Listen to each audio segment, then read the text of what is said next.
Hello, hello, hello, hello, hello, hello. Hello, hello. Hello, everyone. My name's Dan Deacon. Thanks for coming here early. It's a real pleasure to be sharing the stage with some of my all-time favorites, Gmail and Google Calendar. So I'm gonna play some songs, and a lot of the content's gonna be made using Finaki and Bard and Musical.ly, and so I'm just gonna get started. This first one is a song of mine called "When I Was Done Dying," and the video was generated using the lyrics to this song. So thanks so much.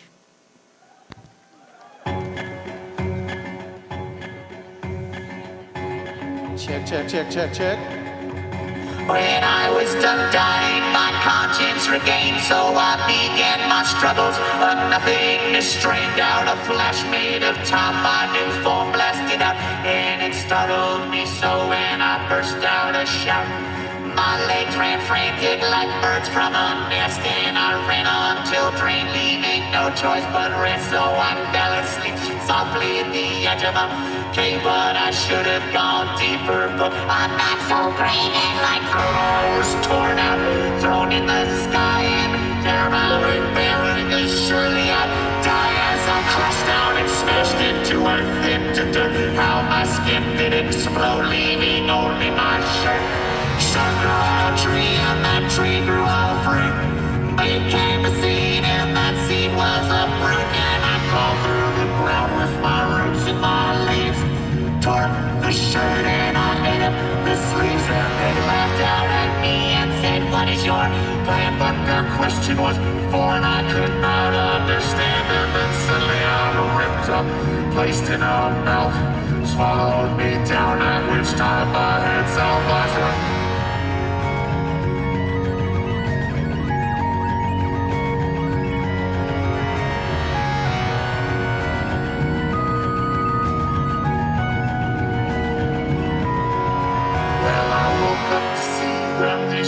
Mighty steeds with their mouths grinning, wildly expressing my needs as they stood there above me, being flanked on each side. No need to fear them, no reason to hide. Reached up to touch, but I faded too soon. Yet their mouths still remain stacking up towards the moon. How that light up, now plays so soft in the night, and I looked up in awe at that beautiful sky. I jumped about climbing into the night sky. None of that touched them, they found that my path, so I got and walked down the wind in the dark. Deep in the distance, my eye caught a spark of a craft like my size with incredible strength. Oh, it greeted me kindly. Then we all drank and we drooled out together, right onto the ground, and the oceans grew quickly right up all around. And the earth looked at me and said, "Wasn't that fun?" Replied, "I'm sorry if I hurt anyone," and without even thinking, cast me into space. For she did that, she wiped off my whole face. She said, "Better luck next time, don't worry so much." Without ears I couldn't hear, just feel the touch as I fell asleep softly at the edge of a cave. But I should have gone deeper, but I'm not so brave. I said, "Hey."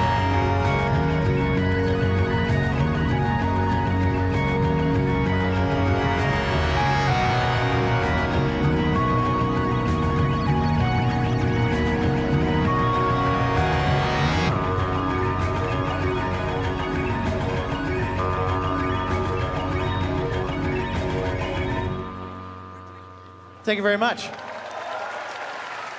Whew. All right, now that all the mosh pits have subsided, we can return to our seats. Let's get centered and where we are in the present, in the now. And I do a lot of shows like this. Normally they're at night, in the dark, in unseated rooms. So I thought maybe we could all just try to do a guided visualization, so we can all get on the same place. I'm sure a lot of you traveled here today.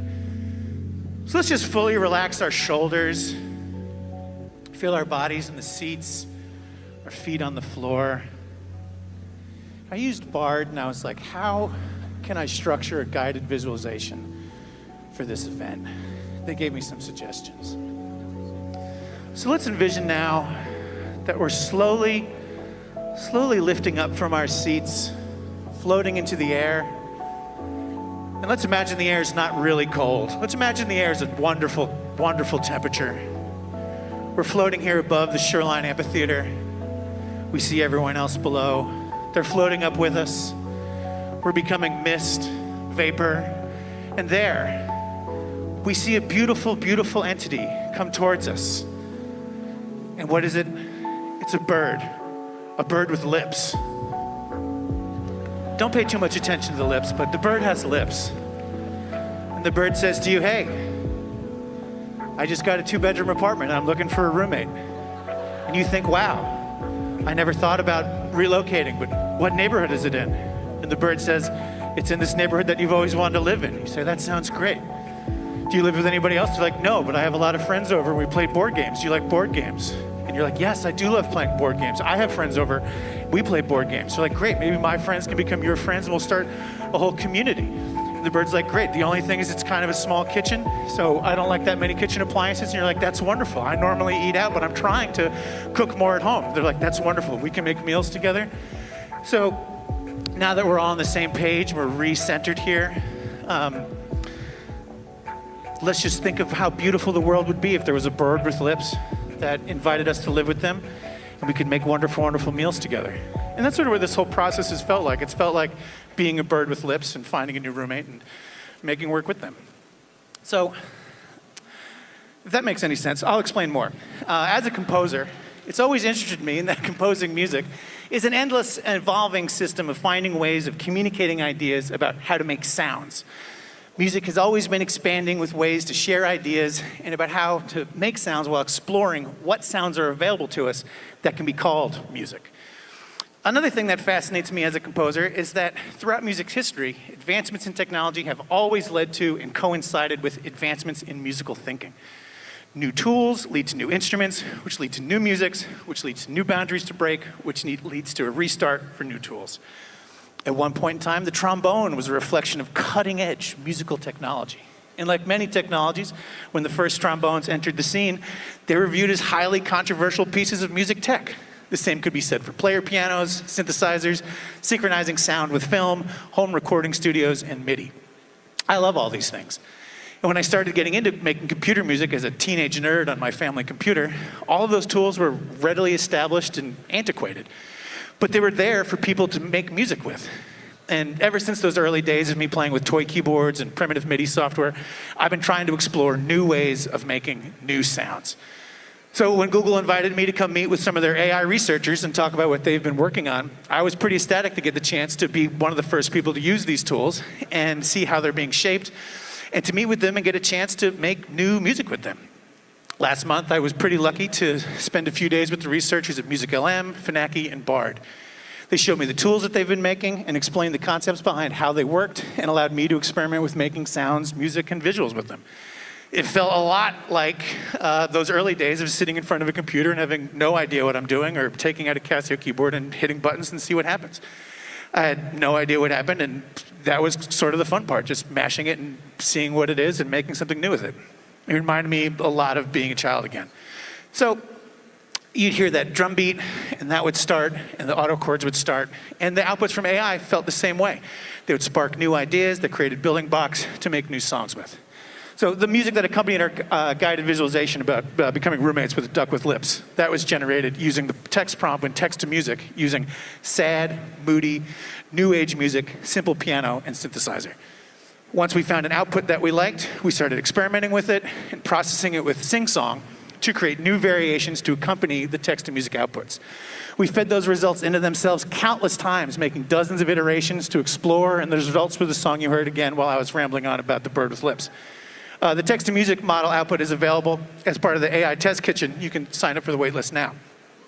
We also made a new track that we're about to play using a single word prompt, chiptune. The name of the band is Chiptune, and our album is Chiptune. And if you'd like to also join the band, you're welcome to join the band. This is our first show. We're all members of the band, so thanks for joining the band. You can also quit the band at any time. And let's see how it goes.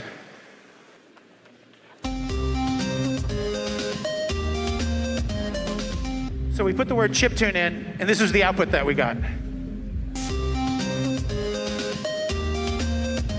And we realized we needed another section of the song. So we fit it back into itself. And that gave us this B section. We knew it needed to be a full song. It couldn't just be these two riffs. But as you know, every song needs a chorus. So we made it the opening part our refrain. And here we are back at it. And we're like, all right, well, it's a chiptune song, so like maybe we should add some sort of adventure theme. So we're like, all right, well, now we know what's got to come up after this. And what came after this? It was the breakdown. Because every song needs a breakdown. And we're like, all right, we're going to be at the shoreline. People are going to be going nuts in their seats. There's going to be mosh pits everywhere, crowd surfers, so when the breakdown's done, it's just going to be, we need this part. The full-on release.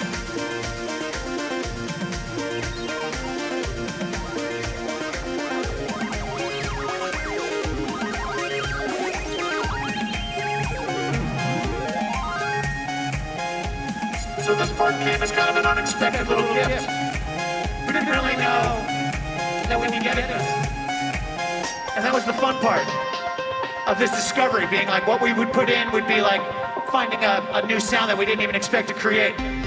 But then of course, we go back to our beautiful refrain, which we fell in love with in the beginning.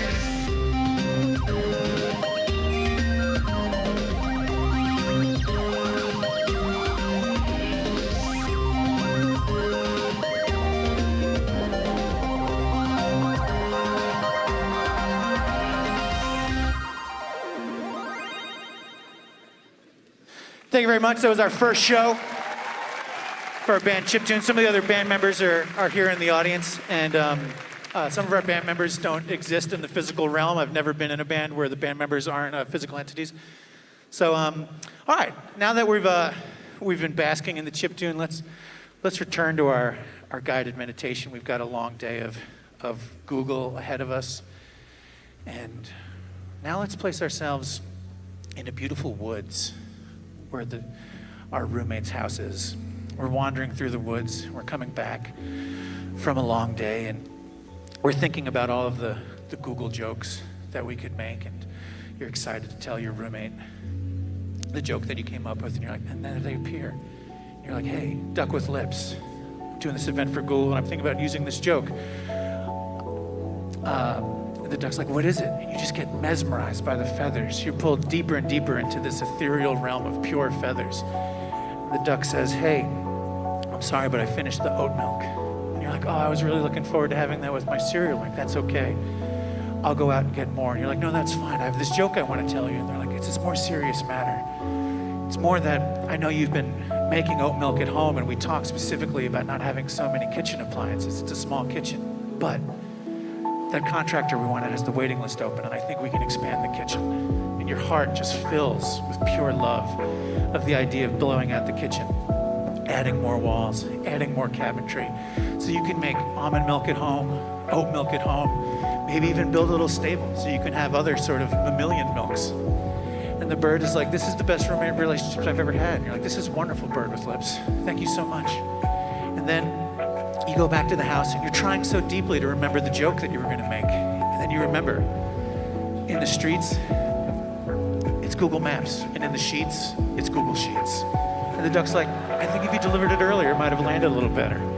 Why don't we just go relax back in our home, drift away into the ether, and then tomorrow we'll find a new way to find that joke into our everyday life. And you just wish so badly that the duck with lips was real. So if we could all now just collectively, with all of our ability and all of our might, try to manifest a duck with lips. And if we think hard enough, perhaps we can put this creature into reality, and we can share this utopian life with this beautiful roommate, the duck with lips. So this will be my last song, and then I'm going to do like a 5-hour set later, so don't worry. This song is called Change Your Life, and it seemed like a good thing to do right before this talk, where I think all of our lives are going to drastically change. And thanks so much. Again, my name is Dan Deacon. And again, these visuals were generated using Funaki. Tonight's the night you're gonna change your life. Tonight's the night you're gonna change your life. Tonight's the night you're gonna change your life. Tonight's the night you're gonna change your life. Your life, your life, your life, your life, your life, your life, your life. Tonight, tonight, tonight, tonight, tonight, you're gonna change your life. You're gonna change your life. Tonight, tonight, you're gonna change your life. Tonight, tonight, you're gonna change your life. Tonight, tonight, you're gonna change your life. Tonight, tonight, you're gonna change your life. Your life, your life, your life, your life, your life, your life, your life. Tonight, tonight, tonight, tonight, tonight, you're gonna change your life. You're gonna change your life. Yeah, you can. You.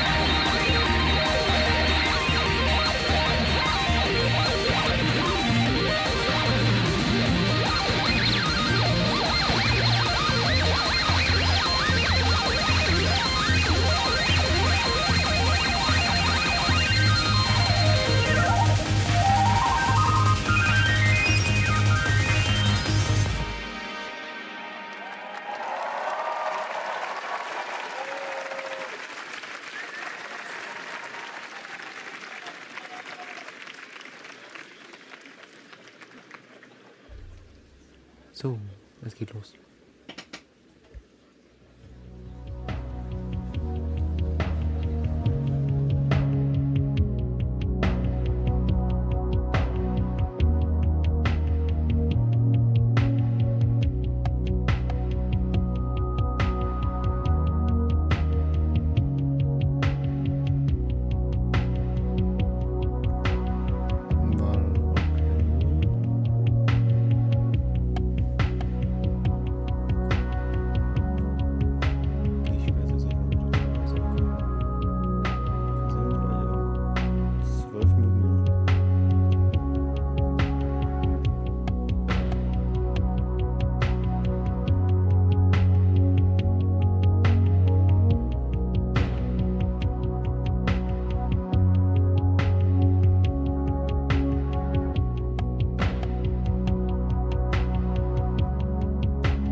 dann kommen wir zur diesjährigen Google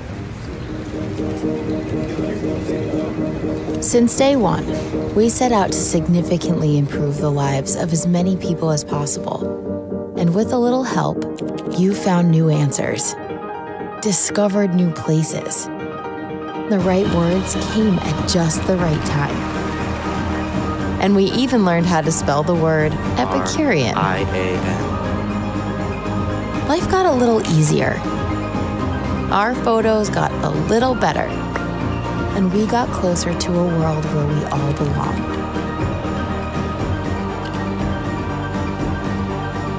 All stations ready to resume count. 3, 2, 1. We have liftoff. So as we stand on the cusp of a new era, new breakthroughs in AI will reimagine the ways we can help. We will have the chance to improve the lives of billions of people. We will give businesses the opportunity to thrive and grow. And help society answer the toughest questions we have to face. Now, we don't take this for granted. So while our ambition is bold, our approach will always be responsible. Because our goal is to make AI helpful for everyone.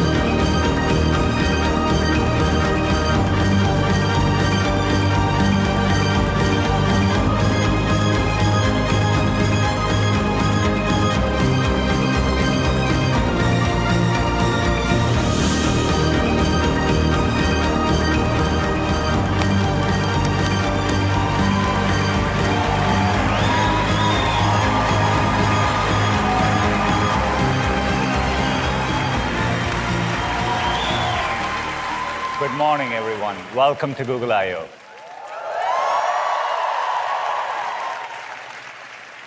It's great to see so many of you here at Shoreline, so many developers, and a huge thanks to the millions joining from around the world, from Bangladesh to Brazil to our new Bayview campus right next door. It's so great to have you as always.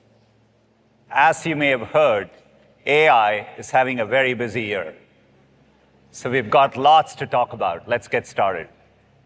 7 years into our journey as an AI-first company, we are at an exciting inflection point. We have an opportunity to make AI even more helpful for people, for businesses, for communities, for everyone. We've been applying AI to make our products radically more helpful for a while. With generative AI, we are taking the next step. With a bold and responsible approach, we are reimagining all our core products, including search. You will hear more later in the keynote. Let me start with a few examples of how generative AI is helping to evolve our products, starting with Gmail. In 2017, we launched Smart Reply, short responses you could select with just one click. Next came Smart Compose, which offered writing suggestions as you type. Smart Compose led to more advanced writing features powered by AI. They've been used in Workspace over 180 billion times in the past year alone. And now with a much more powerful generative model, we are taking the next step in Gmail with Help Me Write. Let's say you got this email that your flight was canceled. The airline has sent a voucher, but what you really want is a full refund. You could reply and use Help Me Write. Just type in the prompt of what you want, an email to ask for a full refund, hit create, and a full draft appears. As you can see, it conveniently pulled in flight details from the previous email.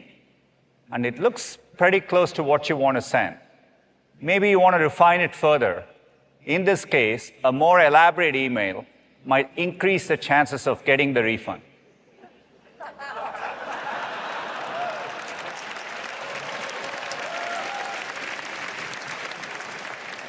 And there you go. I think it's ready to send. Help Me Write will start rolling out as part of our Workspace updates. And just like with Smart Compose, you will see it get better over time. The next example is Maps. Since the early days of Street View, AI has stitched together billions of panoramic images so people can explore the world from their device. At last year's I/O, we introduced Immersive View, which uses AI to create a high-fidelity representation of a place so you can experience it before you visit. Now we are expanding that same technology to do what Maps does best: help you get where you want to go. Google Maps provides 20 billion kilometers of directions every day. That's a lot of trips. Imagine if you could see your whole trip in advance. With Immersive View for routes, now you can, whether you're walking, cycling, or driving. Let me show you what I mean. Say I'm in New York City and I want to go on a bike ride. Maps has given me a couple of options close to where I am. I like the one on the waterfront, so let's go with that. Looks scenic. And I want to get a feel for it first. Click on Immersive View for routes, and it's an entirely new way to look at my journey. I can zoom in to get an incredible bird's eye view of the ride. And as we turn, we get onto a great bike path.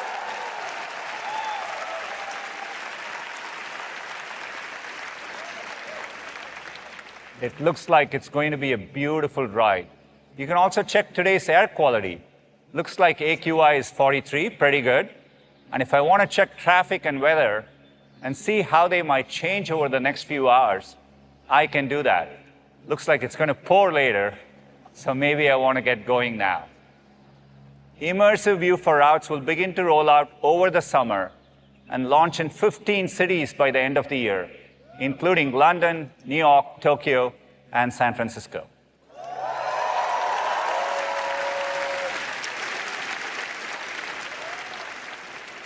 Another product made better by AI is Google Photos. We introduced it at I/O in 2015. It was one of our first AI-native products. Breakthroughs in machine learning made it possible to search your photos for things like people, sunsets, or waterfalls. Of course, we want you to do more than just search photos. We also want to help you make them better. In fact, every month, 1.7 billion images are edited in Google Photos. AI advancements give us more powerful ways to do this. For example, Magic Eraser, launched first on Pixel, uses AI-powered computational photography to remove unwanted distractions. And later this year, using a combination of semantic understanding and generative AI, you can do much more with a new experience called Magic Editor. Let's have a look. Say you're on a hike and you stop to take a photo in front of a waterfall. You wish you had taken your bag off for the photo, so let's go ahead and remove that bag strap. The photo feels a bit dark, so you can improve the lighting. And maybe you want to even get rid of some clouds to make it feel as sunny as you remember it. Looking even closer, you wish you had posed so it looks like you're really catching the water in your hand. No problem. You can adjust that.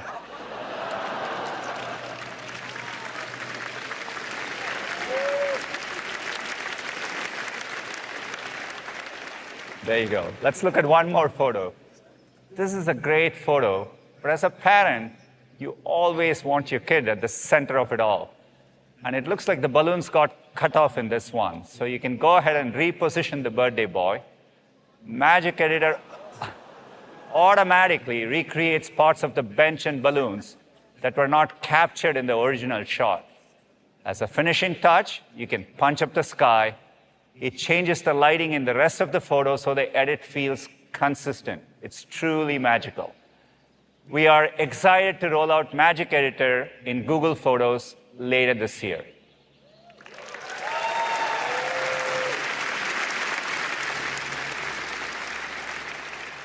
From Gmail and Photos to Maps, these are just a few examples of how AI can help you in moments that matter. And there is so much more we can do to deliver the full potential of AI across the products you know and love. Today, we have 15 products that each serve more than 500 million people and businesses. and 6 of those products serve over 2 billion users each. This gives us so many opportunities to deliver on our mission, to organize the world's information and make it universally accessible and useful. It's a timeless mission that feels more relevant with each passing year. And looking ahead, making AI helpful for everyone is the most profound way we will advance our mission. And we are doing this in 4 important ways. First, by improving your knowledge and learning and deepening your understanding of the world. Second, by boosting creativity and productivity so you can express yourself and get things done. Third, by enabling developers and businesses to build their own transformative products and services. And finally, by building and deploying AI responsibly so that everyone can benefit equally. We are so excited by the opportunities ahead. Our ability to make AI helpful for everyone relies on continuously advancing our foundation models. So I want to take a moment to share how we are approaching them. Last year, you heard us talk about PaLM, which led to many improvements across our products. Today, we are ready to announce our latest PaLM model in production, PaLM 2.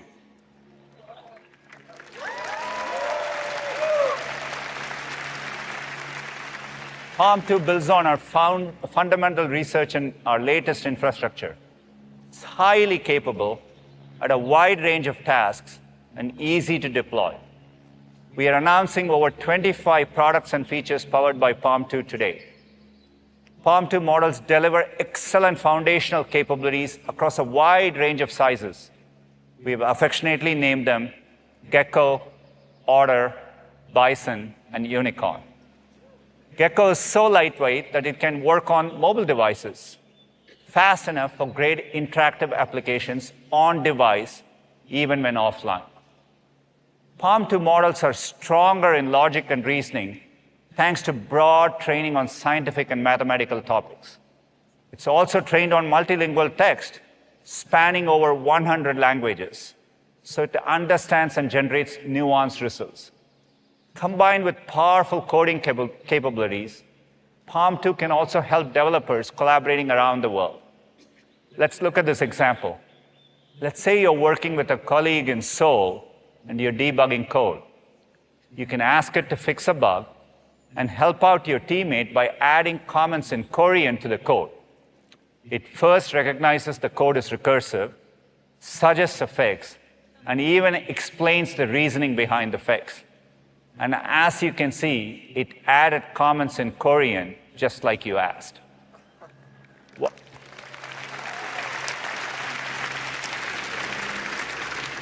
While PaLM 2 is highly capable, it really shines when fine-tuned on domain-specific knowledge. We recently released SecPaLM, a version of PaLM 2 fine-tuned for security use cases.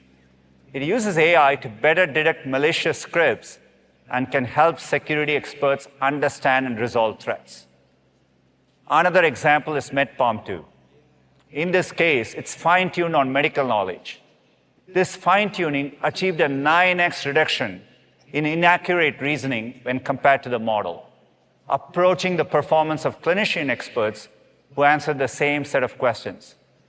In fact, MedPaLM 2 was the first language model to perform at expert level on medical licensing exam-style questions and is currently the state-of-the-art.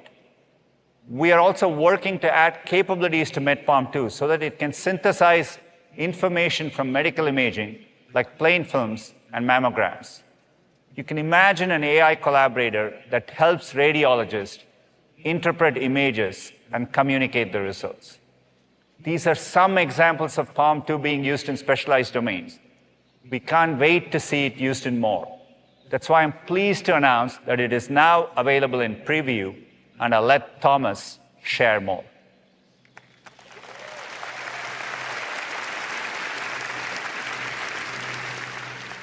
PaLM 2 is the latest step in our decade-long journey to bring AI in responsible ways to billions of people. It builds on progress made by 2 world-class teams, the Brain team and DeepMind. Looking back at the defining AI breakthroughs over the last decade, These teams have contributed to a significant number of them: AlphaGo, transformers, sequence-to-sequence models, and so on. All this helps set the stage for the inflection point we are at today. We recently brought these two teams together into a single unit, Google DeepMind. Using the computational resources of Google, they have focused on building more capable systems safely and responsibly. This includes our next generation foundation model, Gemini, which is still in training. Gemini was created from the ground up to be multimodal, highly efficient at tool and API integrations, and built to enable future innovations like memory and planning. While still early, we are already seeing impressive multimodal capabilities not seen in prior models. Once fine-tuned and rigorously tested for safety, Gemini will be available at various sizes and capabilities, just like Palm 2. As we invest in more advanced models, we are also deeply investing in AI responsibility. This includes having the tools to identify synthetically generated content whenever you encounter it. Two important approaches are watermarking and metadata. Watermarking embeds information directly into content in ways that are maintained even through modest image editing. Moving forward, we are building our models to include watermarking and other techniques from the start. If you look at the synthetic image, it's impressive how real it looks. So you can imagine how important this is going to be in the future. Metadata allows content creators to associate additional context with original files, giving you more information whenever you encounter an image. We'll ensure every one of our AI-generated images has that metadata. James will talk about our responsible approach to AI later.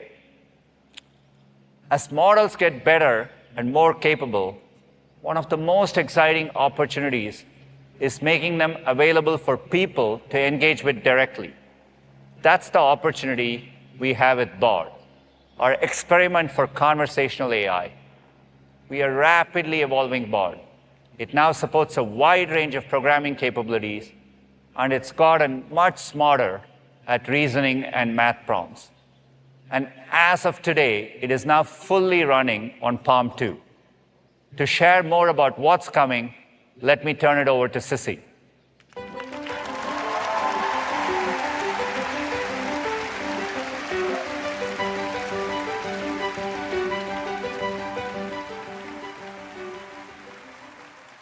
Thanks, Sundar. Large language models have captured the world's imagination, changing how we think about the future of computing. We launched Bard as a limited access experiment on a lightweight large language model to get feedback and iterate. And since then, the team has been working hard to make rapid improvements and launch them quickly. With Palm 2, Bard's math, logic, and reasoning skills made a huge leap forward, underpinning its ability to help developers with programming. Bard can now collaborate on tasks like code generation, debugging, and explaining code snippets. Bard has already learned more than 20 programming languages, including C++, Go, JavaScript, Python, Kotlin, and even Google Sheets functions. And we're thrilled to see that coding has quickly become one of the most popular things that people are doing with Bard. So let's take a look at an example. I've recently been learning chess, and for fun, I thought I'd see if I can program a move in Python. How would I use Python to generate the scholar's mate move in chess? Okay, here Bard created a script to recreate this chess move in Python. And notice how it also formatted the code nicely, making it easy to read. We've also heard great feedback from developers about how Bard provides code citations. And starting next week, you'll notice something right here. We're making code citations even more precise. If Bard brings in a block of code, just click this annotation, and Bard will underline the block and link to the source. Now, Bard can also help me understand the code. Could you tell me what chess.board does in this code? Now, this is a super helpful explanation of what it's doing and makes things more clear. All right, let's see if we can make this code a little better. How would I improve this code? Okay, let's see. There's a list comprehension, creating a function, and using a generator. Those are some great suggestions. Now, could you join them into one single Python code block? Okay, now Bard is rebuilding the code with these improvements. Okay, great. How easy was that? And in a couple clicks, I can move this directly into Colab. Developers love the ability to bring code from Bard into their workflow, like to Colab. So coming soon, we're adding the ability to export and run code with our partner Replit, starting with Python.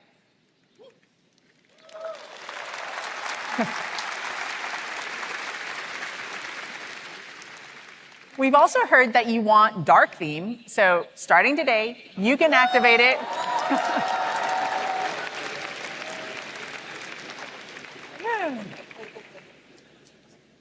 You can activate it right in Bard or let it follow your OS settings. And speaking of exporting things, people often ask Bard for a head start drafting emails and documents. So today, we are launching 2 more export actions, making it easy to move Bard's responses right into Gmail and Docs.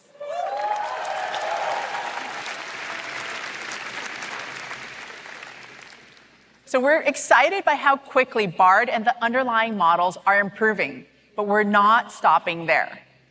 We want to bring more capabilities to Bard to fuel your curiosity and imagination. And so I'm excited to announce that tools are coming to Bard.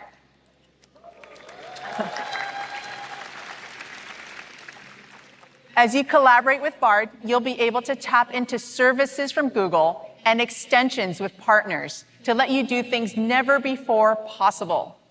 And of course, we'll approach this responsibly in a secure and private way, letting you always stay in control. We're starting with some of the Google apps that people love and use every day. It's incredible what Bard can already do with text, but images are such a fundamental part of how we learn and express. So in the next few weeks, Bard will become more visual, both in its responses and your prompts. So if you ask, what are some must-see sites in New Orleans? Bard's going to use Google Search and the Knowledge Graph to find the most relevant images. Okay, here we go. The French Quarter, the Garden District. These images are really giving me a much better sense of what I'm exploring. We'll also make it easy for you to prompt Bard with images, giving you even more ways to explore and create. People love Google Lens, and in the coming months, we're bringing in the powers of Lens to Bard. So,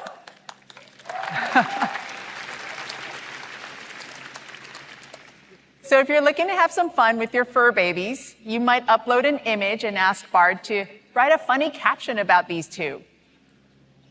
Now, Lens detects that this is a photo of a goofy German Shepherd and a golden retriever, and then Bard uses that to create some funny captions.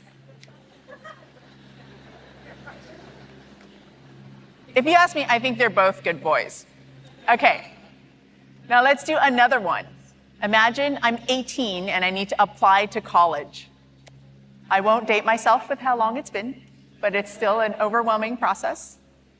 So I'm thinking about colleges, but I'm not sure what I want to focus on. I'm into video games, and what kinds of programs might be interesting?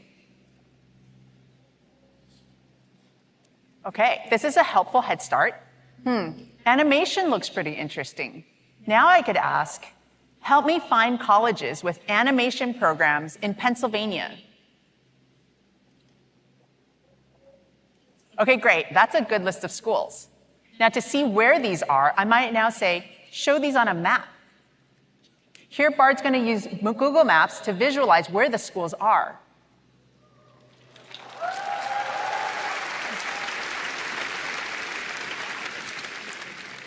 This is super helpful, and it's exciting to see that there's plenty of options not too far from home.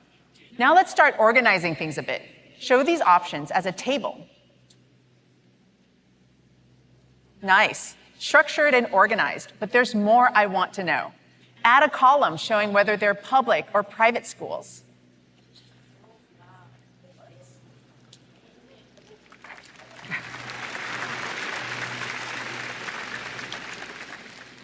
Perfect. This is a great start to build on. And now let's move this to Google Sheets so my family can jump in later to help me with my search.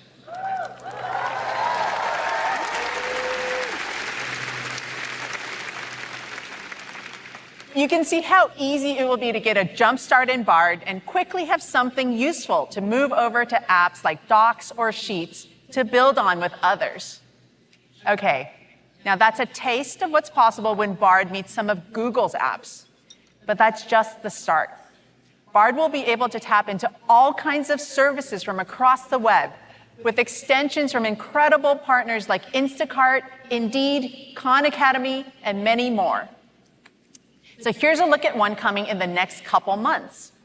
With Adobe Firefly, you'll be able to generate completely new images from your imagination right in Bard. Now, let's say I'm planning a birthday party for my 7-year-old who loves unicorns. I want a fun image to send out with the invitations. Make an image of a unicorn and a cake at a kid's party. Okay, now Bard is working with Firefly to bring what I imagined to life.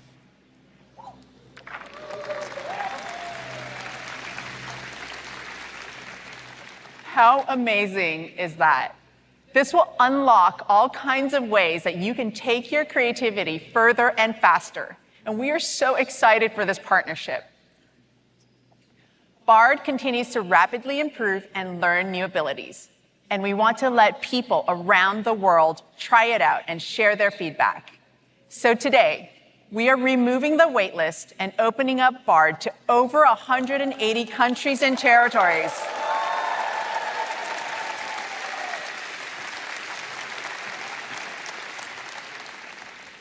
With more coming soon. And in addition to becoming available in more places, Bard is also becoming available in more languages. Beyond English, starting today, you'll be able to talk to Bard in Japanese and Korean.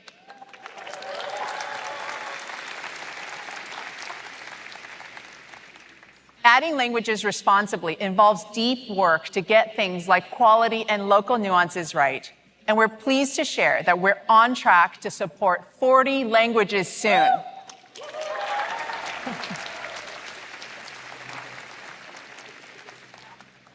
It's amazing to see the rate of progress so far. More advanced models, so many new capabilities, and the ability for even more people to collaborate with Bard. And when we're ready to move Bard to our Gemini model, I'm really excited about more advancements to come. So that's where we're going with Bard, connecting tools from Google and amazing services across the web to help you do and create anything you can imagine through a fluid collaboration with our most capable large language models. There's so much to share in the days ahead.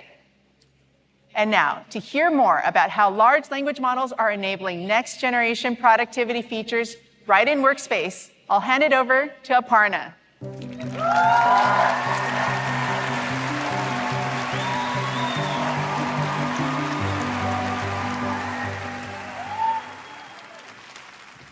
From the very beginning, Workspace was built to allow you to collaborate in real time with other people.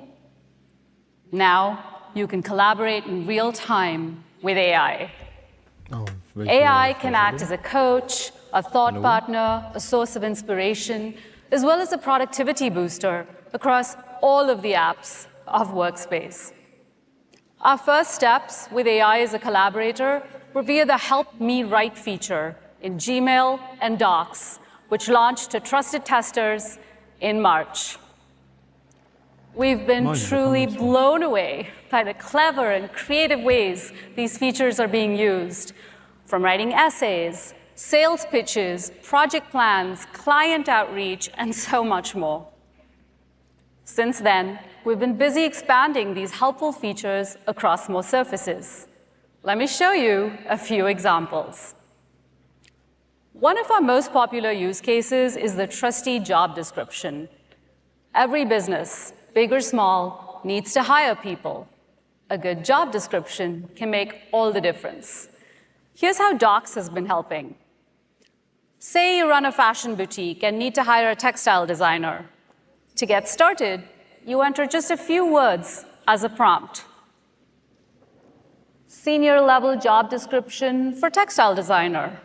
Docs will take that prompt, send it to our PaLM2-based model, and let's see what I got back. Not bad. With just 7 words, the model came back with a good starting point, written out really nicely for me.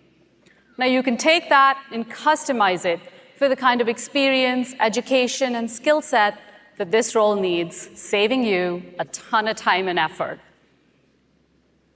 Next.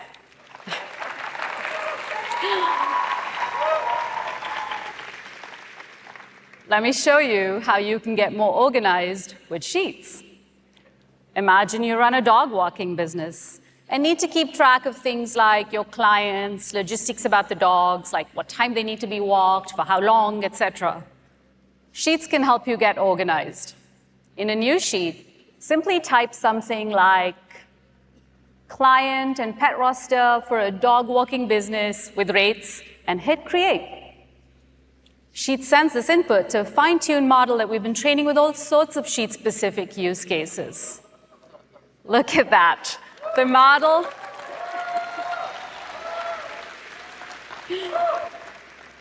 figured out what you might need. The generated table has things like the dog's name, client info, notes, etc.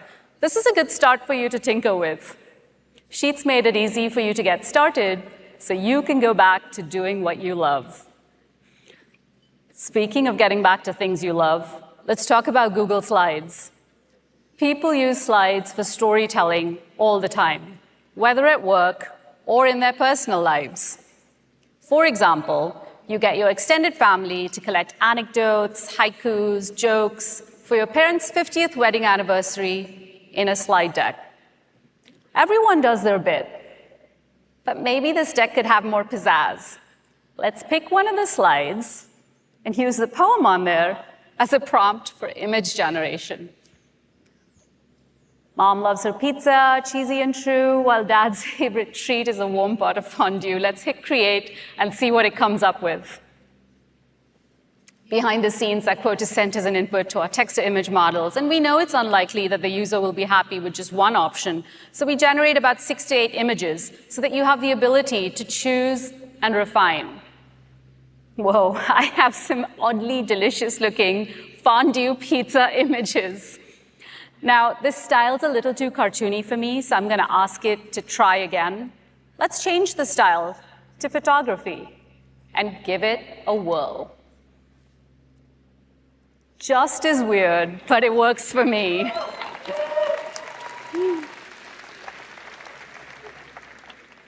You can have endless fun with this, with no limits on cheesiness or creativity. Starting next month, trusted testers will be able to try this and 6 more generative AI features across Workspace. And later this year, all of this will be generally available to business and consumer Workspace users via a new service called Duet AI for Workspace.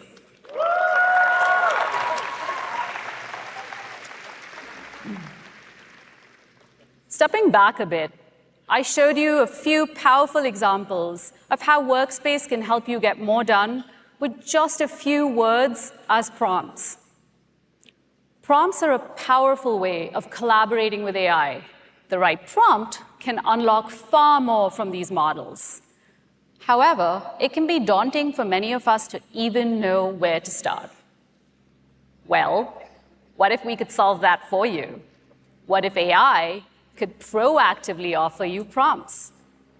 Even better, what if these prompts were actually contextual and changed based on what you're working on? I am super excited to show you a preview of just that.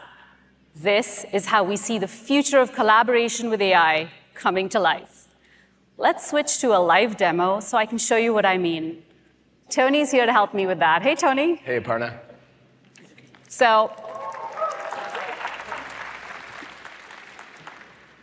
My niece Mira and I are working on a spooky story together for summer camp. We've already written a few paragraphs, but now we're stuck. Let's get some help. As you can see, we launched a side panel, something the team fondly calls Sidekick.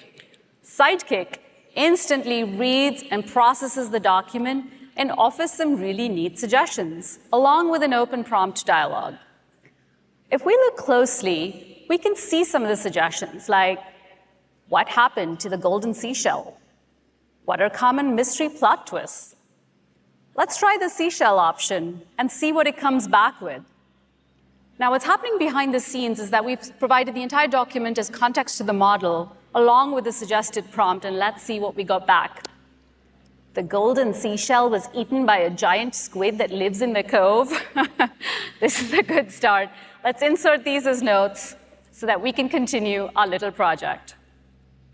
Now, one of the interesting observations we have is that it's actually easier to react to something, or perhaps use that to say, I want to go in a different direction.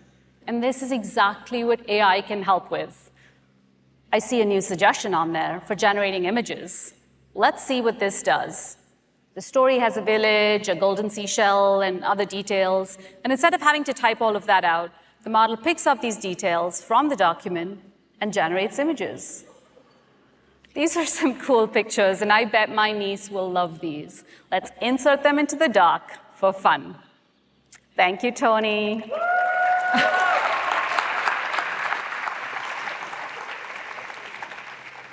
I'm going to walk you through some more examples, and this will help you see why this powerful new contextual collaboration is such a remarkable boost to productivity and creativity. Say you're writing to your neighbors about an upcoming potluck. Now, as you can see, Sidekick has summarized what this conversation is about. Last year, everyone brought hummus. Who doesn't love hummus? But this year, you want a little more variety. Let's see what people signed up to bring. Now, somewhere in this thread is a Google Sheet where you've collected that information. You can get some help by typing, write a note about the main dishes people are bringing, and let's see what we get back. Go. Awesome. It found the right sheet and cited the source in the Found In section, giving you confidence that this is not made up. It looks good. You can insert it directly into your email. Let's end with an example of how this can help you at work. Say you're about to give an important presentation, and you've been so focused on the content that you forgot to prepare speaker notes. The presentation is in an hour. Uh-oh. No need to panic. Look at what one of the suggestions is. Create speaker notes for each slide. Let's see what happens.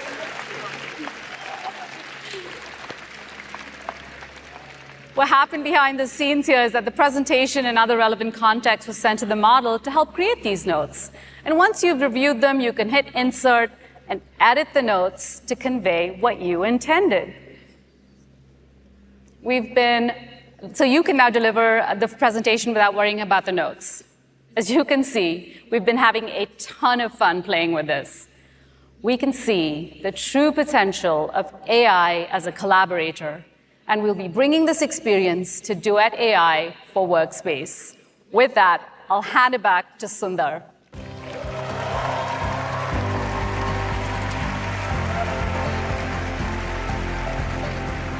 Thanks, Aparna. It's exciting to see all the innovation coming to Google Workspace. As AI continues to improve rapidly, we are focused on giving helpful features to our users. And starting today, we are giving you a new way to preview some of the experiences across Workspace and other products. It's called Labs. I say new, but Google has a long history of bringing Labs, and we've made it available throughout our history as well. You can check it out at google.com/labs.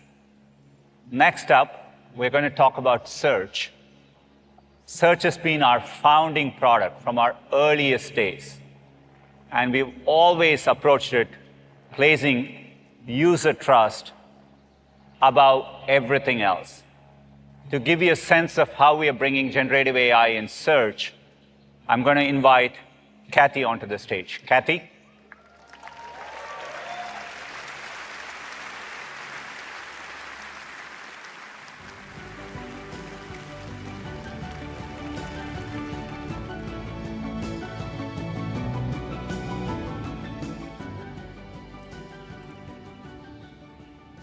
Thanks, Sundar. You know, I've been working in search for many years, and what inspires me so much is how it continues to be an unsolved problem. And that's why I'm just so excited by the potential of bringing generative AI into search. Let's give it a whirl. So let's start with a search for what's better for a family with kids under 3 and a dog, Bryce Canyon or Arches. Now, although this is the question that you have, you probably wouldn't ask it in this way today. You'd break it down into smaller ones, sift through the information, and then piece things together yourself. Now, search does the heavy lifting for you. What you see here looks pretty different, so let me first give you a quick tour. You'll notice a new integrated search results page, so you can get even more out of a single search. There's an AI-powered snapshot that quickly gives you the lay of the land on a topic. And so here you can see that while both parks are kid-friendly, only Bryce Canyon has more options for your furry friend. Then, if you want to dig deeper, there are links included in the snapshot. You can also click to expand your view, and you'll see how the information is corroborated. So you can check out more details and really explore the richness of the topic. This new experience builds on Google's ranking and safety systems that we've been fine-tuning for decades. And search will continue to be your jumping-off point to what makes the web so special. Its diverse range of content, from publishers to creators, businesses, and even people like you and me. So you can check out recommendations from experts like the National Park Service and learn from authentic, first-hand experiences like the Mom Trotter blog. Because even in a world where AI can provide insights, we know that people will always value the input of other people, and a thriving web is essential to that. These new generative AI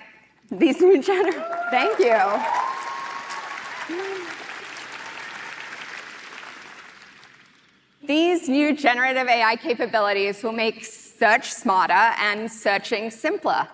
And as you've seen, this is really especially helpful when you need to make sense of something complex with multiple angles to explore. You know, those times when even your question has questions. So, for example, let's say you're searching for a good bike for a 5-mile commute with hills. This can be a big purchase, so you want to do your research.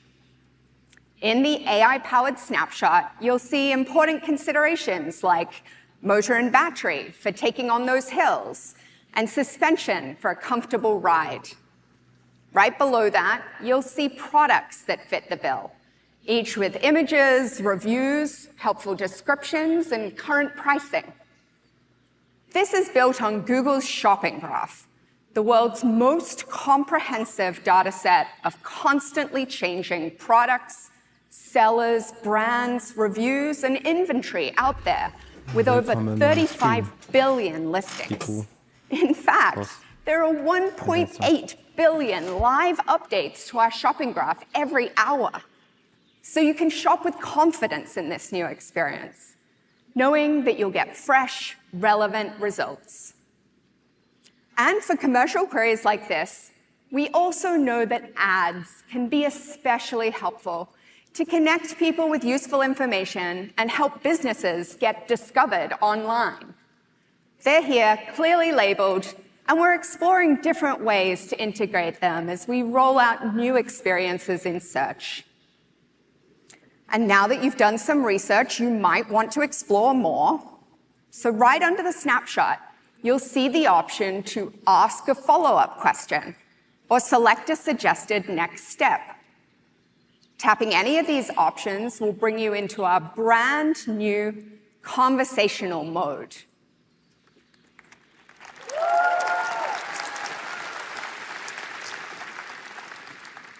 In this case, maybe you want to ask a follow-up about e-bikes. So you look for one in your favorite color, red.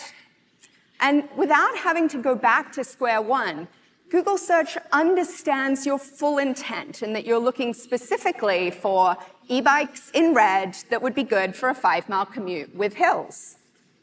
And even when you're in this conversational mode, it's an integrated experience. So you can simply scroll to see other search results. Now, maybe this e-bike seems to be a good fit for your commute. With just a click, you're able to see a variety of retailers that have it in stock and some that offer free delivery or returns. You'll also see current prices, including deals, and can seamlessly go to a merchant's site, check out, and turn your attention to what really matters, getting ready to ride. These new generative AI capabilities also unlock a whole new category of experiences on search. It could help you create a clever name for your cycling club, craft the perfect social post to show off your new wheels, or even test your knowledge on bicycle hand signals. These are things you may never have thought to ask search for before. Shopping is just one example of where this can be helpful. Let's walk through another one in a live demo. What do you say? Yeah.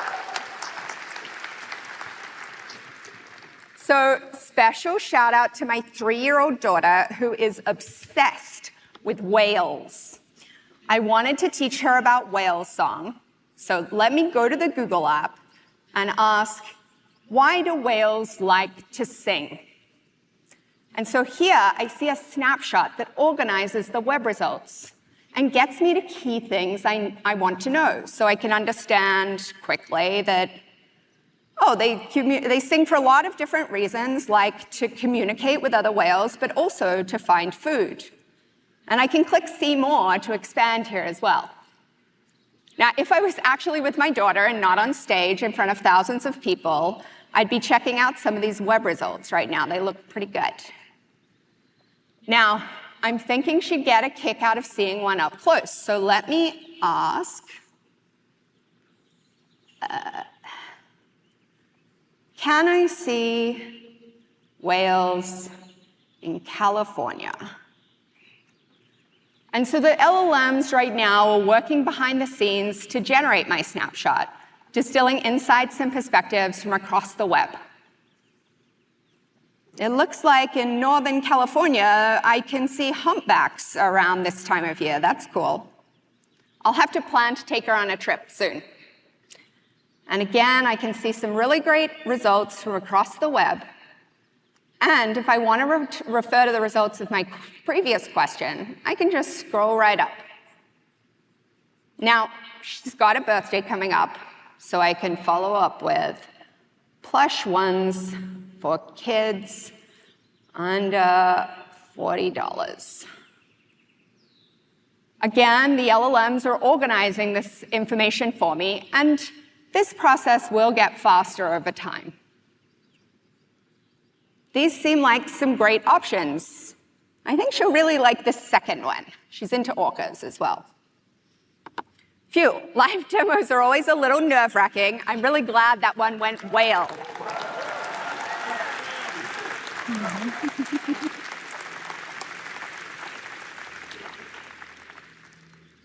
What you've seen today is just a first look at how we're experimenting with generative AI in search.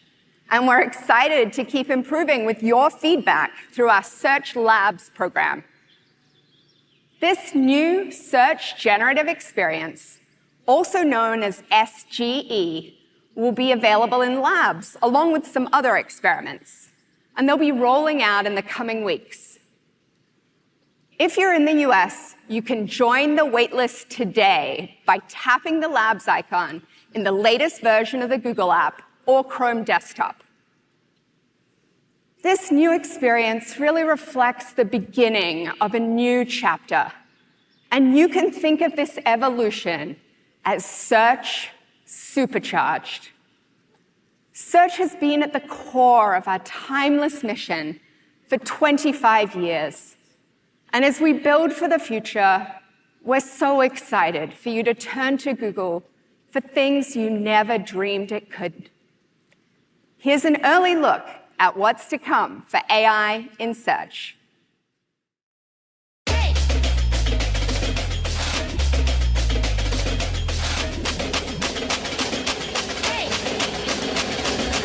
I'ma make them talk like, whoa. Move fast, move slow. Catch me on a roll. Come say hello. 3, 2, 1, let's go. Respect, Google. Respect.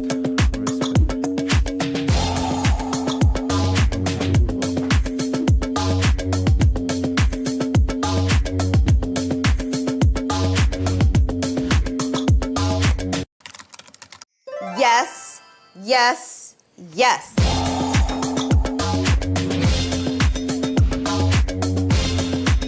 Come say hello. 3, 2, 1, let's go.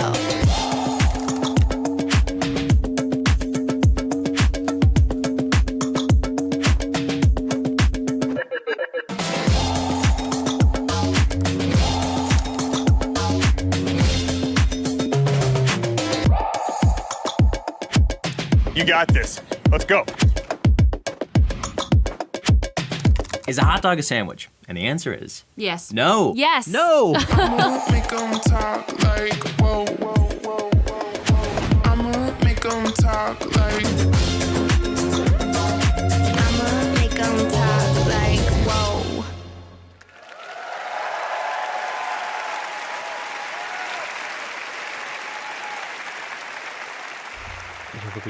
Is a hot dog a sandwich? I think it's more like a taco because the bread goes around it.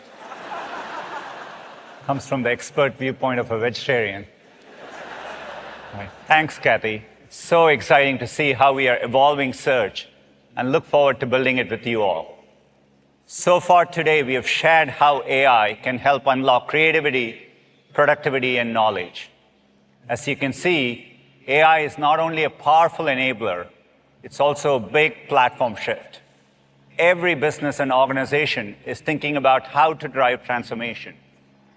That's why we are focused on making it easy and scalable for others to innovate with AI. That means providing the most advanced computing infrastructure, including state-of-the-art TPUs and GPUs, and expanding access to Google's latest foundation models that have been rigorously tested in our own products. We are also working to provide world-class tooling so customers can train, fine-tune, and run their own models with enterprise-grade safety, security, and privacy. To tell you more about how we are doing this with Google Cloud, please welcome Thomas.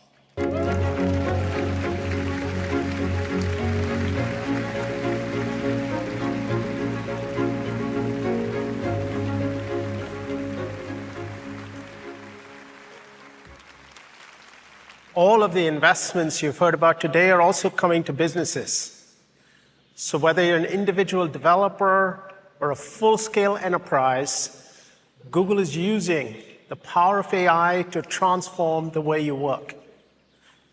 There are already thousands of companies using our generative AI platform to create amazing content, to synthesize and organize information, to automate processes, and to build incredible customer experiences. And yes, each and every one of you can too. There are 3 ways Google Cloud can help you take advantage of the massive opportunity in front of you. First, you can build generative applications using our AI platform, Vertex AI. With Vertex, You can access foundation models for chat, text, and image. You just select the model you want to use, create prompts to tune the model, and you can even fine-tune the model's weights on your own dedicated compute clusters. To help you retrieve fresh and factual information from your company's databases, your corporate intranet, your website, and enterprise applications, we offer enterprise search. Our AI platform is so compelling for businesses because it guarantees the privacy of your data. With both Vertex and enterprise search, you have sole control of your data and the costs of using generative AI models. In other words, your data is your data and no one else's. You can also choose the best model for your specific needs across many sizes that have been optimized for cost, latency, and quality. Many leading companies are using our generative AI technologies to build super cool applications, and we've all been blown away by what they're doing. Let's hear from a few of them. The unique thing about Google Cloud is the expansive offering. The Google partnership has taught us to lean in, to iterate, to test and learn, and have the courage to fail fast where we need to. But also, Google's a really AI-centric company, and so there's a lot for us to learn directly from the engineering team. Now, with generative AI, we can have a much smarter conversations with our customers. We have been really enjoying taking the latest and greatest technology and making that accessible to our entire community. Getting early access to Vertex APIs opens a lot of doors for us to be most efficient and productive in the way we create experiences for Uber customers. The act of making software is really suddenly opened up to everyone. Now you can talk to the AI on the Replit app and tell it, make me a work app program.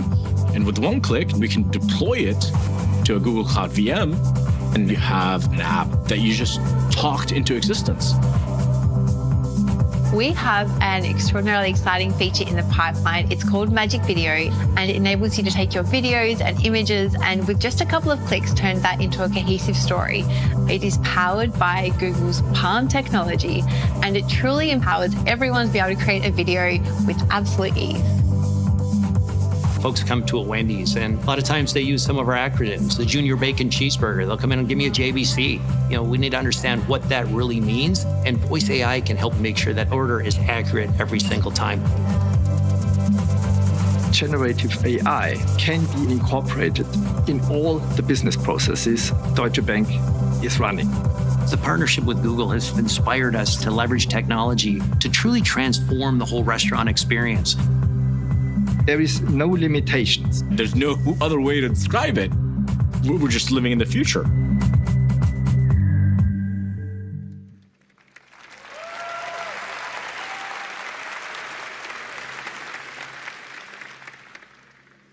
We're also doing this with partners like Character AI.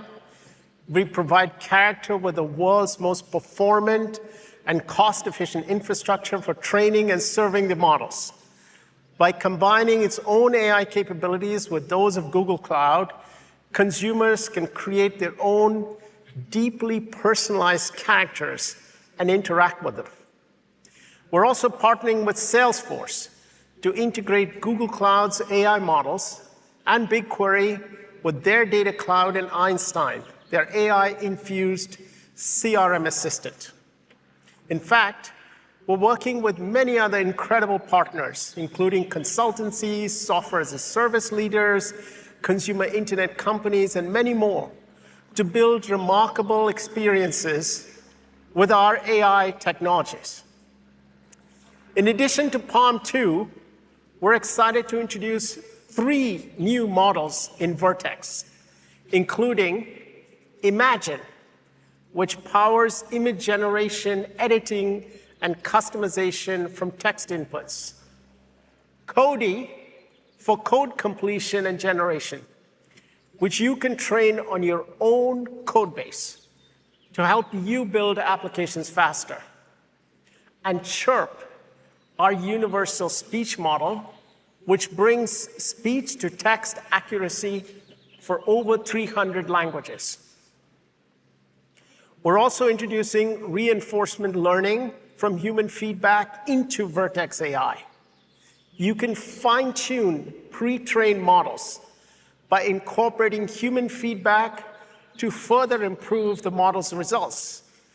You can also fine-tune a model on domain or industry-specific data, as we have with SecPalm and MedPalm, so they become even more powerful. All of these features are now in preview, and I encourage each and every one of you to try them.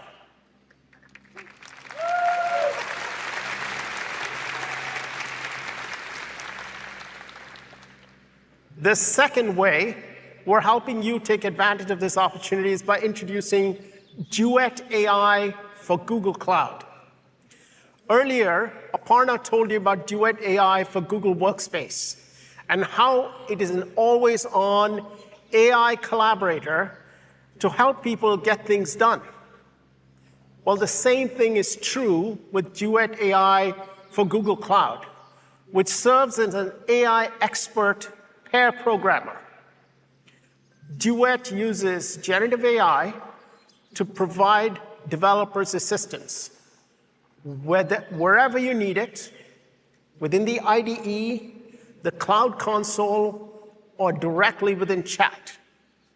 It can provide you contextual code completion, offer suggestions tuned to your code base, and generate entire functions in real time.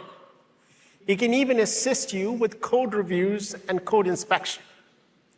Hen will show you more in the developer keynote. The third way we're helping you seize this moment is by building all of these capabilities on our AI-optimized infrastructure. This infrastructure makes large-scale training workloads up to 80% faster and up to 50% cheaper compared to any alternatives out there. Look, when you nearly double performance,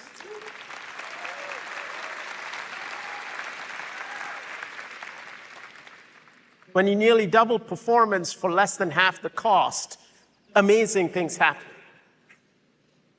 Today, we're excited to announce a new addition to this infrastructure family, the A3 virtual machines, based on NVIDIA's latest H100 GPUs. We provide the widest choice of compute options for leading AI companies like Anthropic and Midjourney to build their future on Google Cloud. And yes, there's so much more to come. Next, Josh is here to show you exactly how we're making it easy and scalable for every developer to innovate with AI and Palm 2.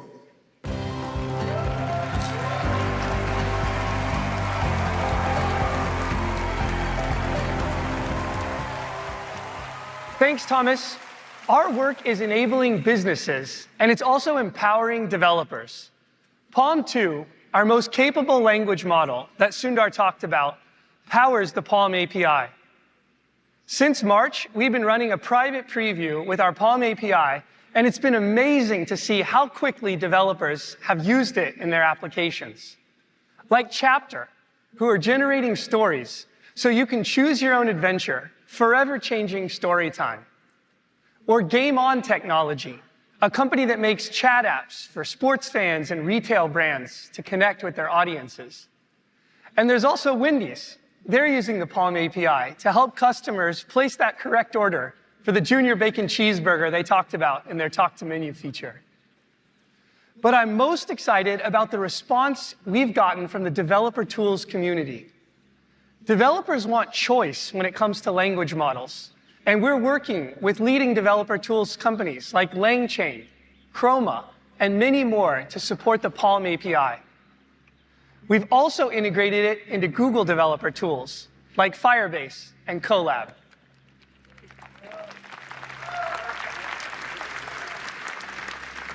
You can hear a lot more about the Palm API in the developer keynote and sign up today.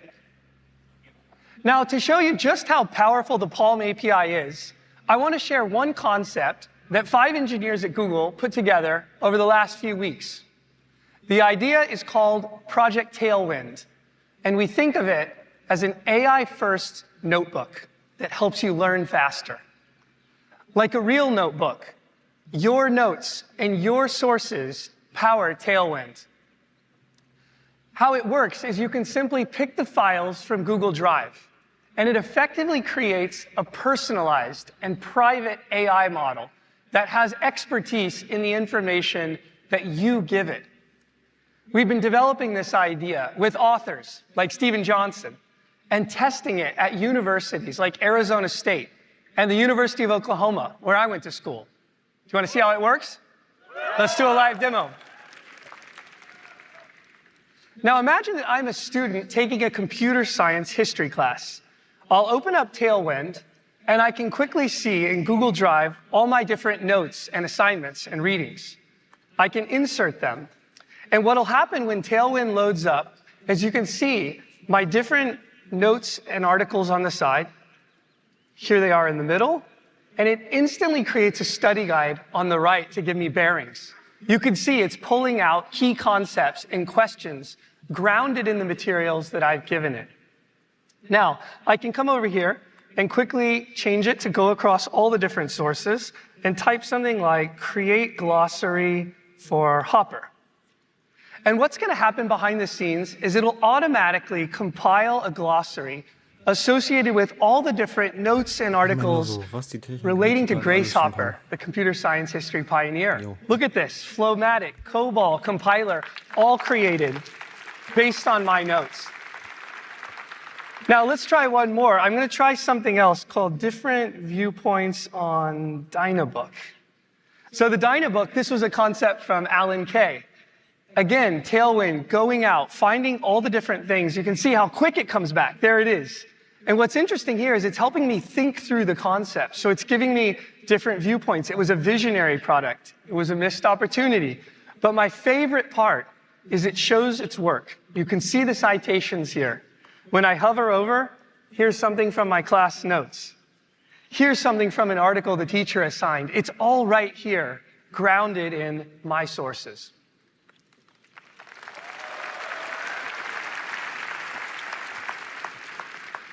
Now, Project Tailwind is still in its early days, but we've had so much fun making this prototype, and we realized it's not just for students. It's helpful for anyone synthesizing information from many different sources that you choose, like writers researching an article, or analysts going through earnings calls, or even lawyers preparing for a case. Imagine collaborating with an AI that's grounded in what you've read in all of your notes.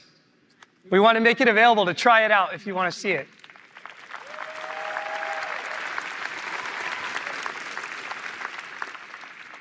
There's a lot more you can do with Palm 2, and we can't wait to see what you build using the Palm API. Generative AI is changing what it means to develop new products. At Google, we offer the best ML infrastructure with powerful models, including those in Vertex, and the APIs and tools to quickly generate your own applications. Building bold AI requires a responsible approach. So let me hand it over to James to share more. Thanks.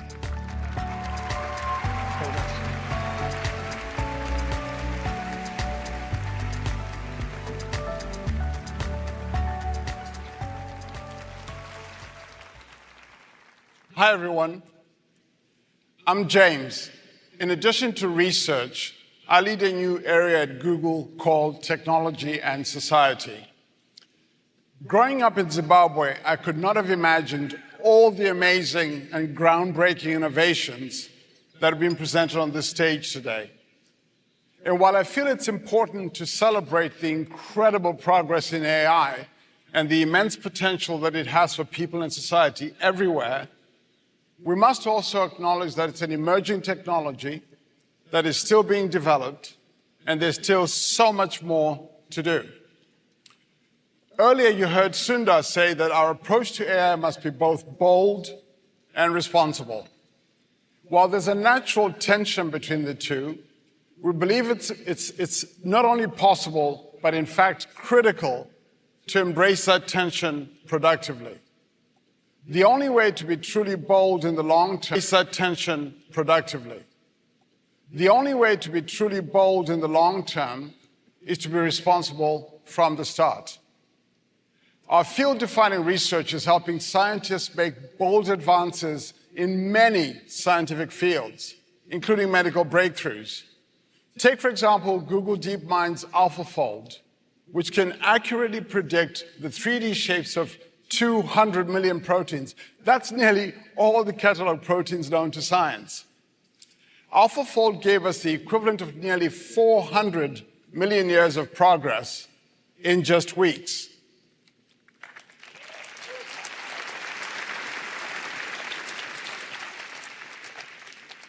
So far, more than 1 million researchers around the world have used AlphaFold's predictions, including Feng Xiang's pioneering lab at the Broad Institute of MIT and Harvard.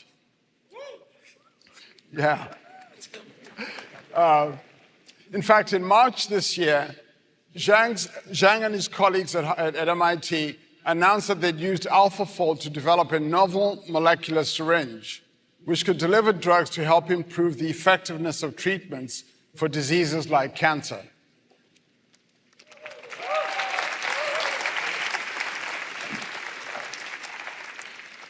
And while it's exhilarating to see such bold and beneficial breakthroughs, AI also has the potential to worsen existing societal challenges like unfair bias, as well as pose new challenges as it becomes more advanced and new uses emerge.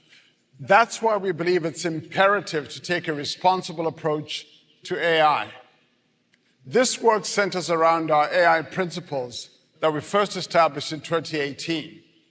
These principles guide product development, and they help us assess every AI application. They prompt questions like, will it be socially beneficial? Or could it lead to harm in any way? One area that is top of mind for us is misinformation.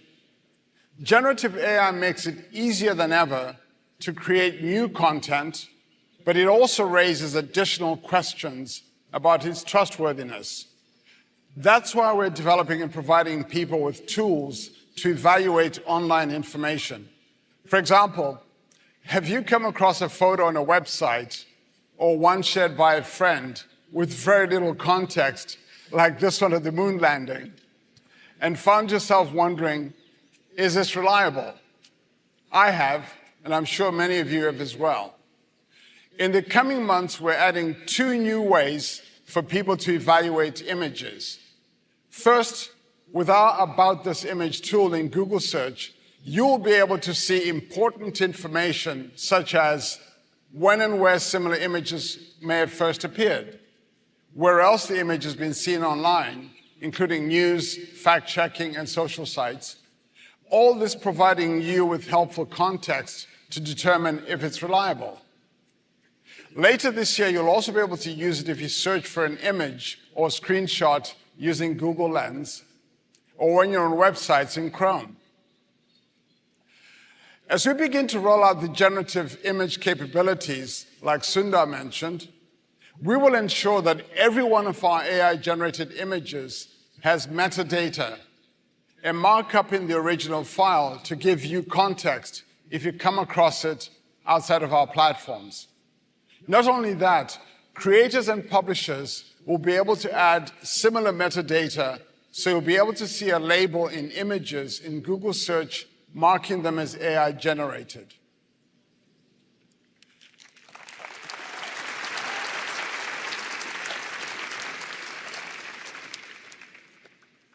As we apply our AI principles, we also start to see potential tensions when it comes to being bold and responsible.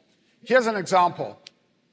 Universal Translate is an experimental AI video dubbing service that helps experts translate a speaker's voice while also matching their lip movements.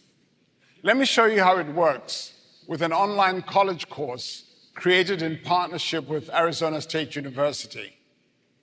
What many college students don't realize is that knowing when to ask for help and then following through on using helpful resources is actually a hallmark of becoming a productive adult. Muchos universitarios no comprenden que saber cuándo pedir ayuda y usar recursos útiles es en realidad una clave para convertirse en un adulto productivo. We use... Yeah, it's cool. Okay, das ist was Cooles, das ist richtig cool. We use next-generation translation models to translate what the speaker is saying, models to replicate the style and the tone, and then match the speaker's lip movements. Then we bring it all together. This is an enormous step forward for learning comprehension, and we're seeing promising results with course completion rates. But there's an inherent tension here. You can see how this can be incredibly beneficial, but some of the same underlying technology could be misused by bad actors to create deep fakes. So we've built this service with guardrails to help prevent misuse, and we make it accessible only to authorized partners.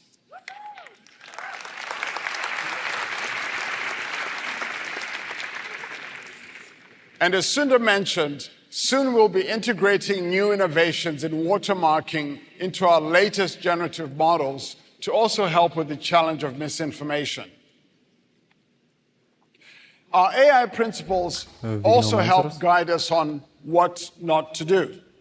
For instance, years ago, we were the first major company to decide not to make a general-purpose facial recognition API commercially available.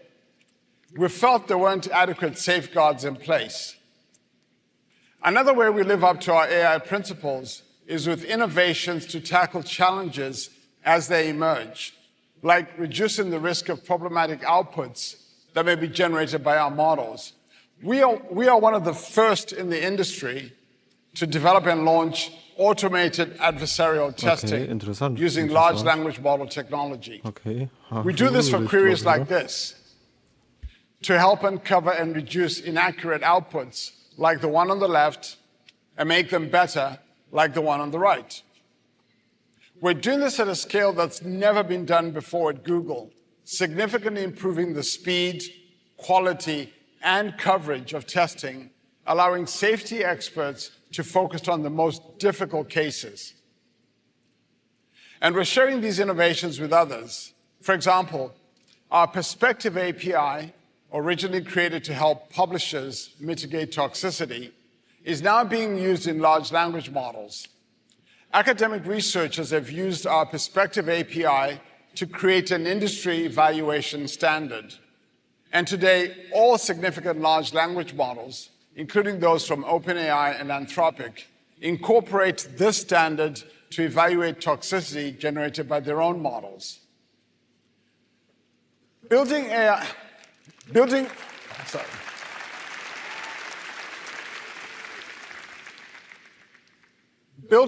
responsibly must be a collective effort involving researchers, social scientists, industry experts, governments, and everyday people. As well as creators and publishers, everyone benefits from a vibrant content ecosystem today and in the future. That's why we're getting feedback, and we'll be working with the web community on ways to give publishers choice and control over their web content. It's such an exciting time. There's so much we're going to accomplish and so much we must get right together. We look forward to working with all of you. And now I'll hand it off to Samir, who will speak to you about all the exciting developments we're bringing to Android. Thank you.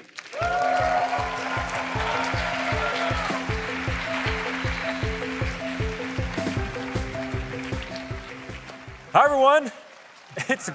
It's great to be back at Google I/O. As you've heard today, our bold and responsible approach to AI can unlock people's creativity and potential. But how can all this helpfulness reach Jo, ich wünsche as euch many einen schönen people as Abend und possible? danke für den Follower. At Google, Our computing platforms and hardware products have been integral to that mission. From the beginning of Android, we believed that an open OS would enable a whole ecosystem and bring smartphones to everyone. And as we all add more devices to our lives, like tablets, TVs, cars, and more, this openness creates the freedom to choose the devices that work best for you. With more than 3 billion Android devices, we've now seen the benefits of using AI to improve experiences at scale. For example, this past year, Android used AI models to protect users from more than 100 billion suspected spam messages and calls.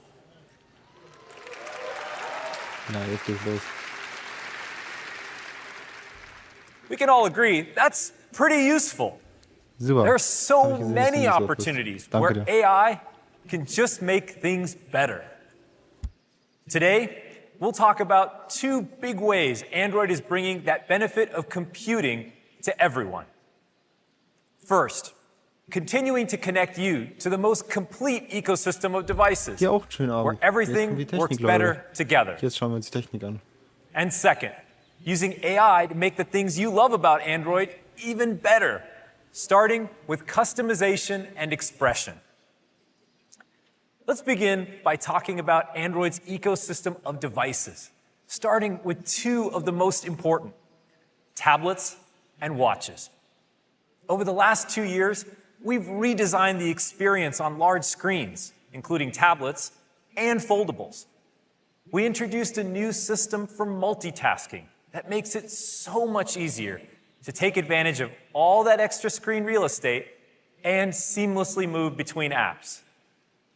We've made huge investments to optimize more than 50 Google apps, including Gmail, Photos, and Meet. And we're working closely with partners such as Minecraft, Spotify, and Disney Plus to build beautiful experiences that feel intuitive on larger screens. People are falling in love with Android tablets, and there are more great devices to pick from than ever. Stay tuned for our hardware announcements, where you just might see some of the awesome new features we're building for tablets in action. It's really exciting to see the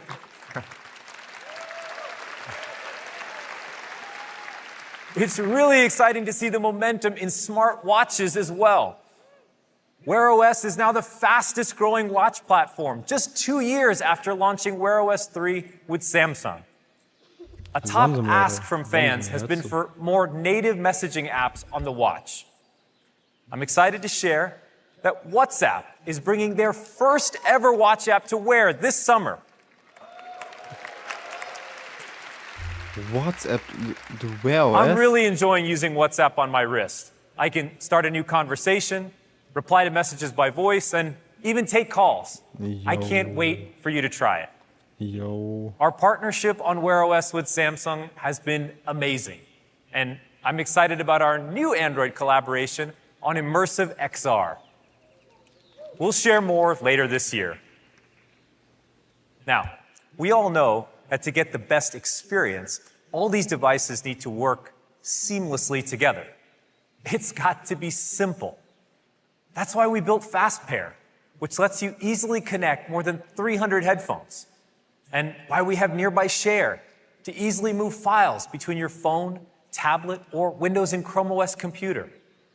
And Cast, to make streaming video and audio to your devices ultra simple, with support from over 3,000 apps. It's great to have all your devices connected, but if you're anything like me, it can be hard to keep track of all this stuff. Just ask my family. I misplace my earbuds at least 3 times a day, which is why we're launching a major update to our Find My Device experience to support a wide range of devices in your life, including headphones, tablets, and more. It's powered by a network of billions of Android devices around the world. So if you leave your earbuds at the gym, other nearby Android devices can help you locate them. And for other important things in your life, like your bicycle or suitcase, Tile, Chipolo, and others will have tracker tags that work with the Find My Device network as well.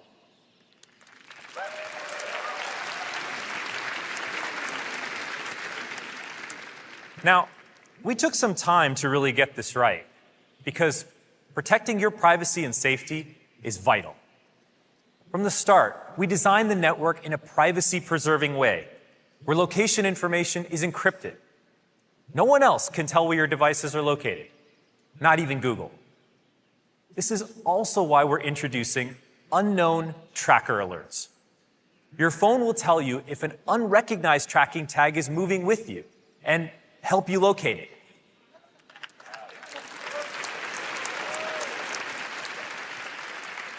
It's important these warnings work on your Android phone, but on other types of phones as well. That's why last week we published a new industry standard with Apple, outlining how unknown tracker alerts will work across all smartphones.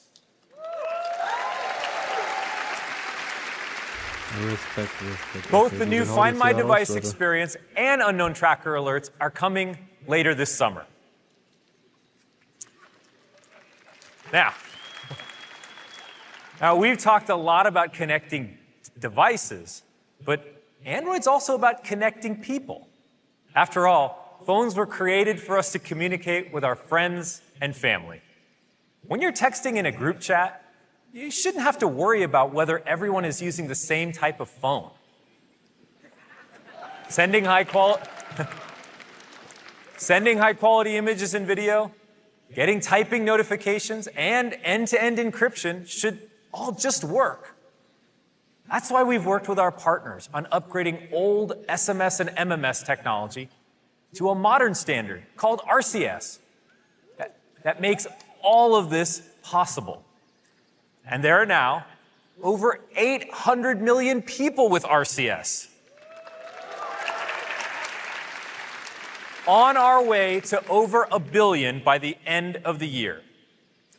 We hope every mobile operating system gets the message and adopts RCS.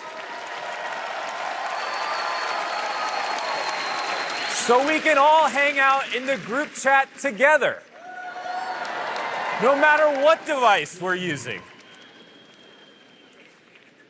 Whether it's connecting with your loved ones or connecting all of your devices, Android's complete ecosystem makes it easy.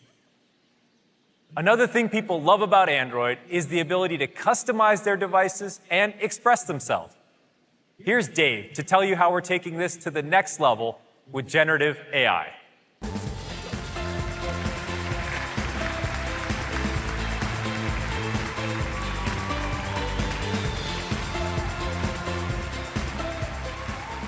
All right, thanks, Samir, and hello, everyone. So here's the thing. People want to express themselves in the products they use every day, from the clothes they wear, to the car they drive, to their surroundings at home. We believe the same should be true for your technology. Your phone should feel like it was made just for you. And that's why customization has always been at the core of the Android experience. This year, we're combining Android's guided customization with Google's advances in generative AI, so your phone can feel even more personal. So let me show you what this looks like. To start, messages and conversations can be so much more expressive, fun, and playful with Magic Compose.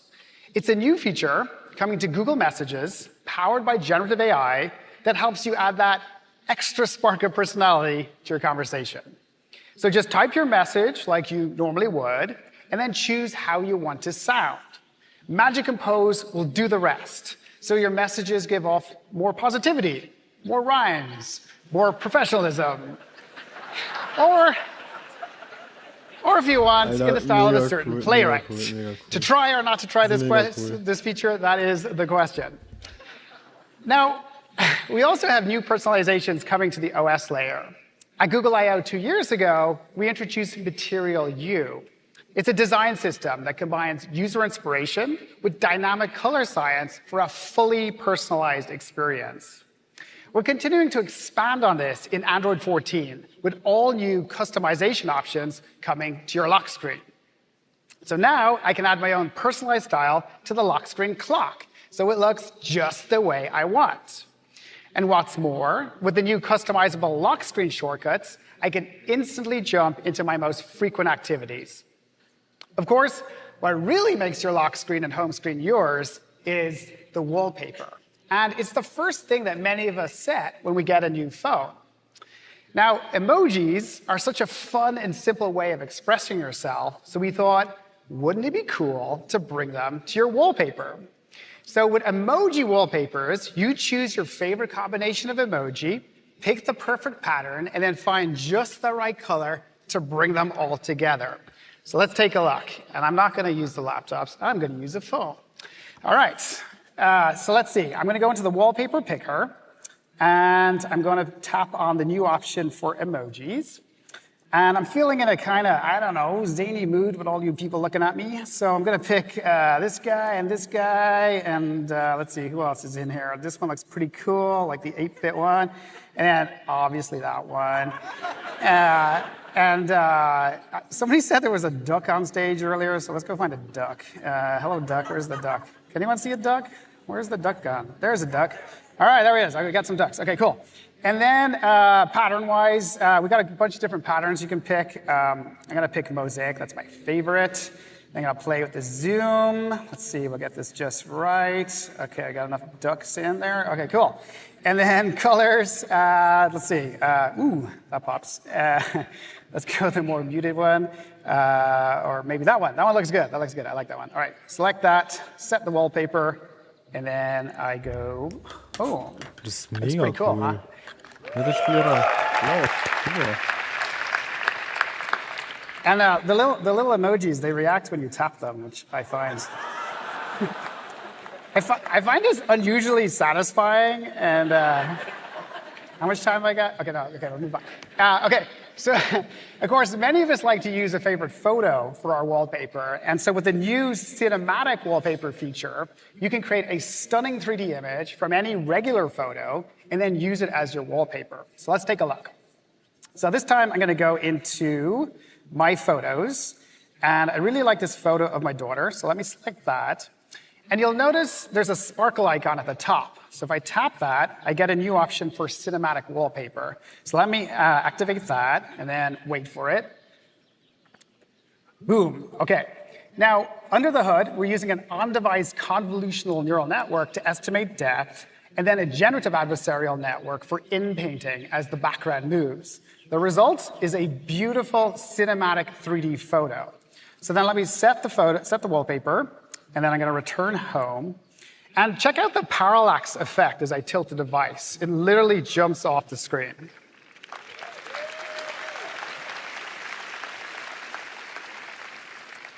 So both cinematic wallpapers and emoji wallpapers are coming first to Pixel devices next month. So let's say you don't have the perfect wallpaper photo handy, or you just want to have fun and create something new.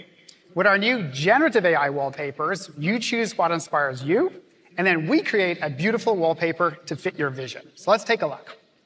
So this time, I'm going to go and select Create a Wallpaper with AI. And I like classic art, so let me tap that. Now, you'll notice at the bottom, we use structured prompts to make it easier to create. So for example, I can pick, what am I going to do? City by the Bay in a post-impressionist style. Cool. And I tap Create Wallpaper. Nice. Now, behind the scenes, we're using Google's text-to-image diffusion models to generate completely new and original wallpapers. And I can swipe through and see all the different options that it's created. And some of these look really cool, right?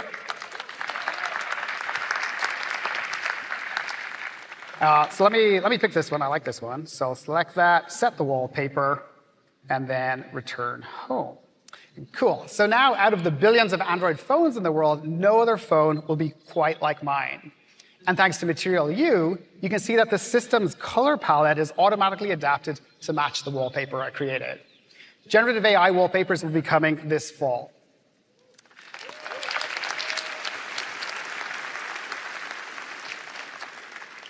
So from a thriving ecosystem of devices to AI-powered expression, there is so much going on right now in Android. OK, Rick is up next to show you how this Android innovation is coming to life in the Pixel family of devices. Thank you.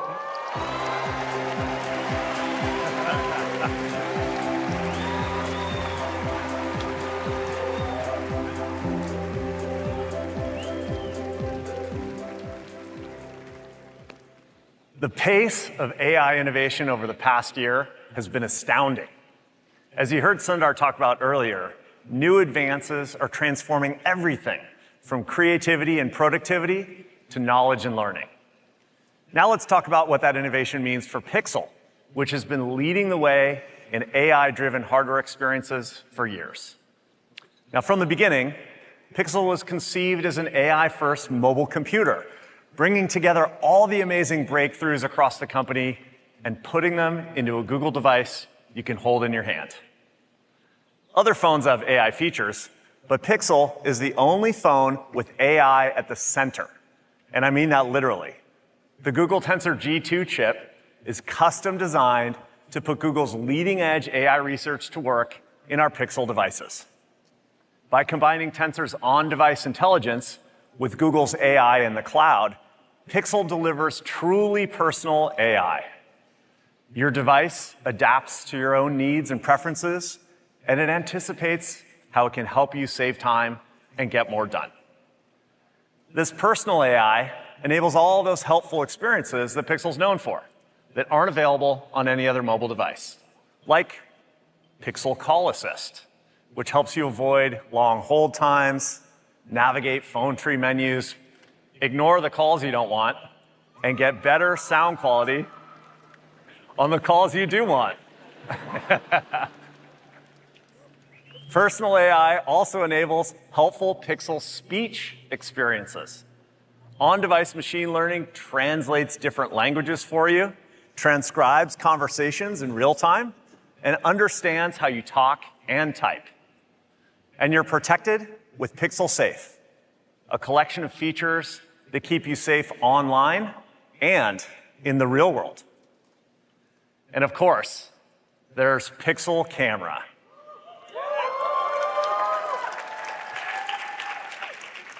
It understands faces, expressions, and skin tones to better depict you and the people you care about, so your photos will always look amazing. We're also constantly working to make Pixel Camera more inclusive and more accessible with features like Real Tone and Guided Frame.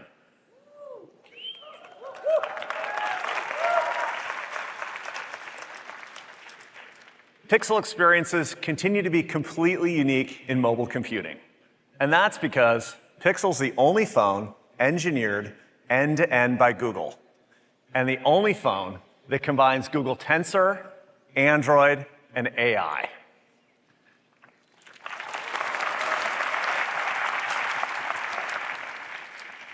With this combination of hardware and software, Pixel lets you experience all those incredible new AI-powered features you saw today in one place. For example, the new Magic Editor in Google Photos that Sundar showed you, it'll be available for early access to select Pixel phones later this year, opening up a whole new avenue of creativity with your photos. And Dave just showed you how Android's adding depth to how you can express yourself with generative AI wallpapers. And across Search, Workspace, and Bard, new features powered by large language models can spark your imagination, make big tasks more manageable, and help you find better answers to everyday questions, all from your Pixel device. We have so many more exciting developments in the space, and we can't wait to show you more in the coming months. Now, it's probably no surprise that as AI keeps getting more and more helpful, our Pixel portfolio keeps growing in popularity. Last year's Pixel devices are our most popular generation yet, with both users and respected reviewers and analysts.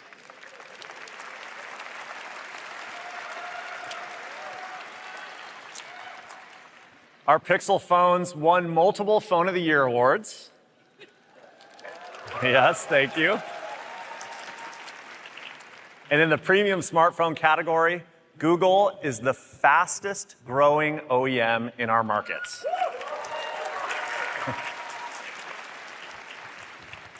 One of our more popular products is the Pixel A series, which delivers incredible. Thank you. I'm glad you like it. It delivers incredible pixel performance in a very affordable device. And to continue the I/O tradition, let me show you the newest member of our A series. Today, we're completely upgrading everything you love about our A series with the gorgeous new Pixel 7a. Google Pixel A7. Warte. Da ist es. Like all Pixel 7 series devices, Pixel 7a is powered by our flagship Google Tensor G2 chip, and it's paired with 8 gigabytes of RAM, which ensures Pixel 7a delivers best-in-class performance and intelligence. And you're going to love the camera. The 7a takes the crown from 6a as the highest-rated camera in its class, with the biggest upgrade ever to our A-series camera hardware, including a 72% bigger main camera sensor.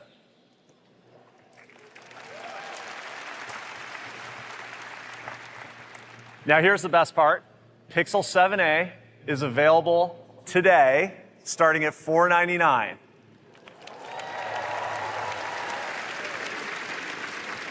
It's an unbeatable combination of design, performance, and photography, all at a great value. And you can check out the entire Pixel 7a lineup on the Google Store, including our exclusive coral color.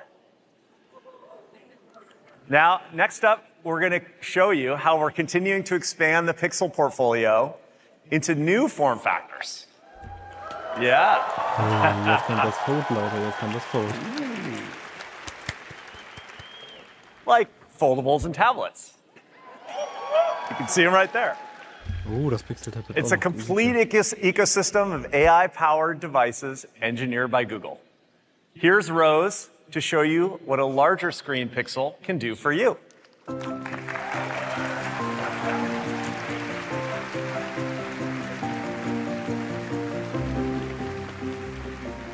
Okay, let's talk tablets, which have been a little bit frustrating. It's always hard to know where they fit in, and they haven't really changed in the past 10 years. A lot of times they're sitting forgotten in the drawer, and that one moment you need it, it is out of battery. We believe tablets and large screens in general still have a lot of potential. So we set out to build something different, making big investments across Google Apps, Android, and Pixel to reimagine how large screens can deliver a more helpful experience. Pixel Tablet is the only tablet engineered by Google and designed specifically to be helpful in your hand and in the place they are used the most, the home. We designed the Pixel Tablet to uniquely deliver helpful Pixel experiences, and that starts with great hardware. A beautiful 11-inch high-resolution display with crisp audio from the 4 built-in speakers. A premium aluminum enclosure with a nano-ceramic coating that feels great in the hand and is cool to the touch. The world's best Android experience on a tablet powered by Google Tensor G2 for long-lasting battery life and cutting-edge personal AI.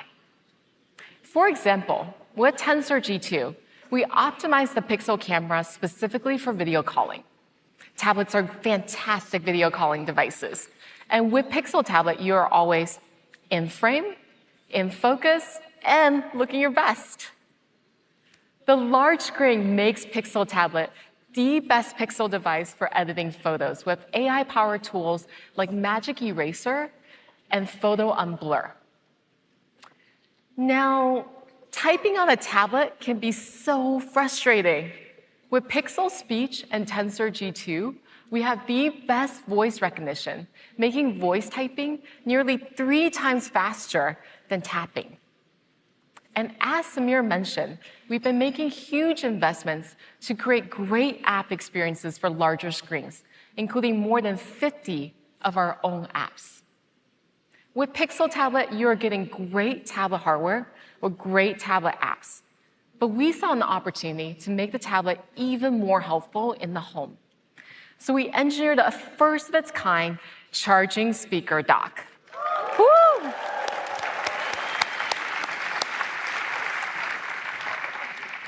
It gives the tablet a home. And now you never have to worry about it being charged. Pixel Tablet is always ready to help 24/7. When it's docked, the new hub mode turns Pixel Tablet into a beautiful digital photo frame, a powerful smart home controller, a voice-activated helper, and a shared entertainment device. It feels like a smart display, but has one huge advantage. With the ultra-fast fingerprint sensor, I can quickly unlock the device and get immediate access to all my favorite Android apps. So I can quickly find the recipe with Side Chef, or discover a new podcast on Spotify, or find something to watch with the tablet-optimized Google TV app. Your media is going to look and sound great with room-filling sound from the charging speaker dock. Pixel Tablet is also the ultimate way to control your smart home. And that starts with a new redesigned Google Home app.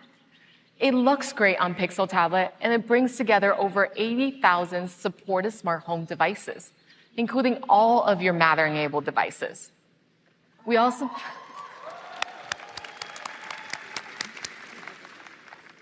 made it really easy to access your smart home controls directly from hub mode. With the new home panel, any family member can quickly adjust the lights, lock the doors, or see if a package was delivered. Or if you're lazy like me, you can just use your voice. Now, we know that tablets are often shared, so a tablet for the home needs to support multiple users. Pixel Tablet makes switching between users super easy, so you get your own apps and your own content while maintaining your privacy.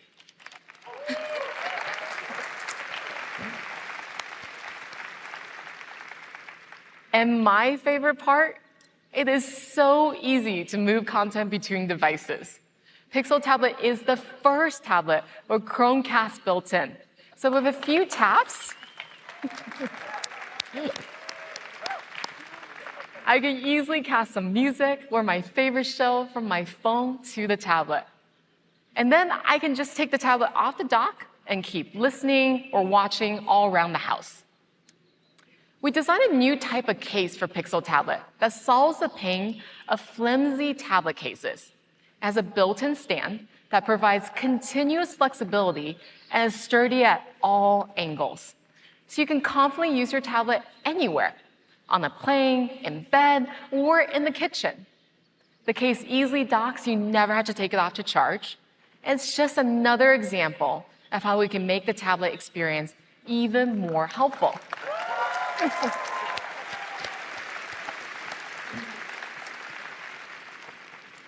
The new Pixel Tablet comes in 3 colors. It is available for pre-order today and ships next month, starting at just $4.99.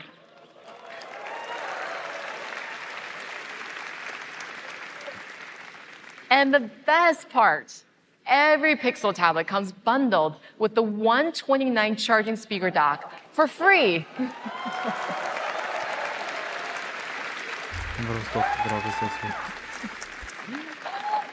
It is truly the best tablet in your hand and in your home.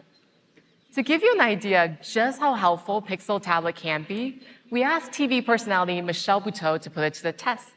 Let's see how that went.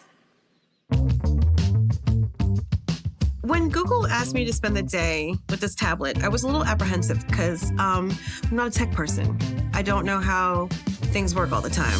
But I'm a woman in STEM now. Some days I could barely find the floor, let alone a charger for something. So when the Google folks said something about a tablet that docks, I was like, okay then, Google, prove it. I'm on average 2 to 5 meetings a day. Today, I got stuck on all these features, honey, the 360 of it all. The last time I was around this much sand, some of it got caught in my belly button and I had a pearl 2 weeks later. Look, there's a bird. So this is what I loved about my me time today. 6 shows just popped up based off of my preferences. And they were like, hey, girl. I would have made it funnier, but that was good. My husband is actually a photographer, so I have to rely on him to make everything nice and pretty. But now, I love this picture of me and my son, but there's a boom mic there. Look, it's right here. You see this one? Get this mic. You see that? Magic eraser, like a circle or brush. I'm gonna do both. Boom! How cute is that? And so I hope not only you guys are happy with me reviewing this, but that you'll also give me one. Because, I mean, you're getting tired, right? You're not? Okay. Because I am.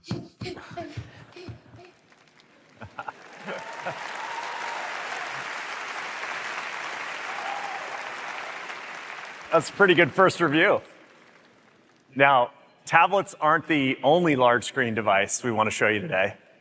It's been really exciting to see foldables take off over the past few years. Android's driven so much innovation in this new form factor, and we see tremendous potential here. We've heard from our users that the Dream Foldable should have a versatile form factor, making it great to use both folded and unfolded. It should also have a flagship-level camera system that truly takes advantage of the unique design. And an app experience that's fluid and seamless across both screens. Creating a foldable like that, it really means pushing the envelope with state-of-the-art technology. And that means an ultra-premium $17.99 device. Now, to get there, we've been working closely with our Android colleagues to create a new standard for foldable technology.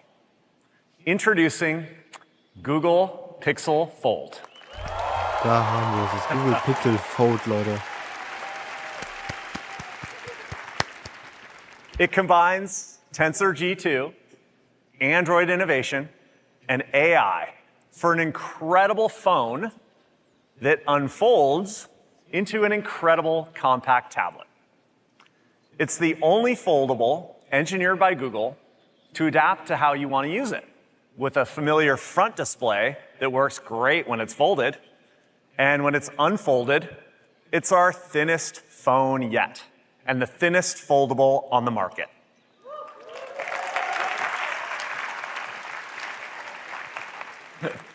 Now, to get there, we had to pack a flagship-level phone into nearly half the thickness, which meant completely redesigning components like the telephoto lens and the battery and a lot more. So it can fold up, and it can fit in your pocket and retain that familiar smartphone silhouette when it's in your hand. But Pixel Fold has 3 times the screen space of a normal phone. You unfold it, and you're treated to an expansive 7.6-inch display that opens flat with a custom 180-degree fluid friction hinge. So you're getting the best of both worlds. It's a powerful smartphone when it's convenient, and an immersive tablet when you need one. And like every phone we make, Pixel Fold is built to last. We've extensively tested the hinge to be the most durable of any foldable. Corning Gorilla Glass Victus protects it from exterior scratches, while the IPX8 water-resistant design safeguards against the weather. And as you'd expect from a Pixel device, Pixel Fold gives you entirely new ways to take stunning photos and videos with Pixel Camera. You put the camera in tabletop mode to capture the stars. And you can get closer with the best zoom on a foldable. And use the best camera on the phone for your selfies. The unique combination of form factor, triple rear camera hardware, and personal AI with Tensor G2 make it the best foldable camera system.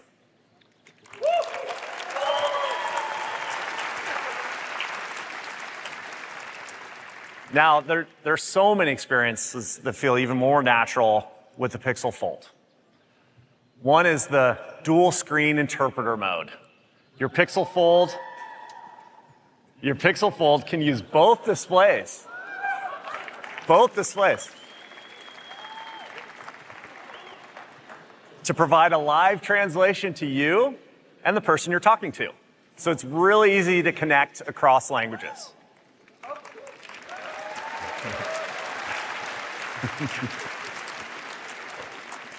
Empowering all of this is Google Tensor G2. Pixel Fold has all the personal AI features you'd expect from a top-of-the-line Pixel device, including safety, speech, and call assist. Plus, it's got great performance for on-the-go multitasking and entertainment. And the entire foldable experience is built on Android. So let's get Dave back out here to show you the latest improvements to Android you'll get to experience on a Pixel Fold.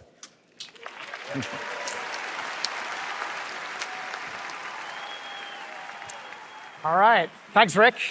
From new form factors and customizability to biometrics and computational photography, Android has always been at the forefront of mobile industry breakthroughs. And recently, we've been working on a ton of features and improvements for large screen devices like tablets and foldables. So, who thinks we should try a bunch of live demos on the new Pixel Fold? All right, let's do it. It starts the second I unfold the device with this stunning wallpaper animation. And the hinge sensor is actually driving the animation. And it's a subtle thing, but it makes the device feel so dynamic and alive. Yeah, I just love that. All right, so let's go back to the folded state. And I'm looking at Google Photos of a recent snowboarding trip.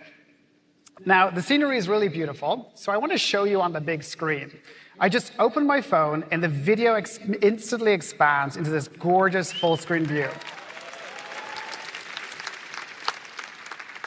We call this feature continuity, and we've obsessed over every millisecond it takes for apps to seamlessly adapt from the small screen to the larger screen.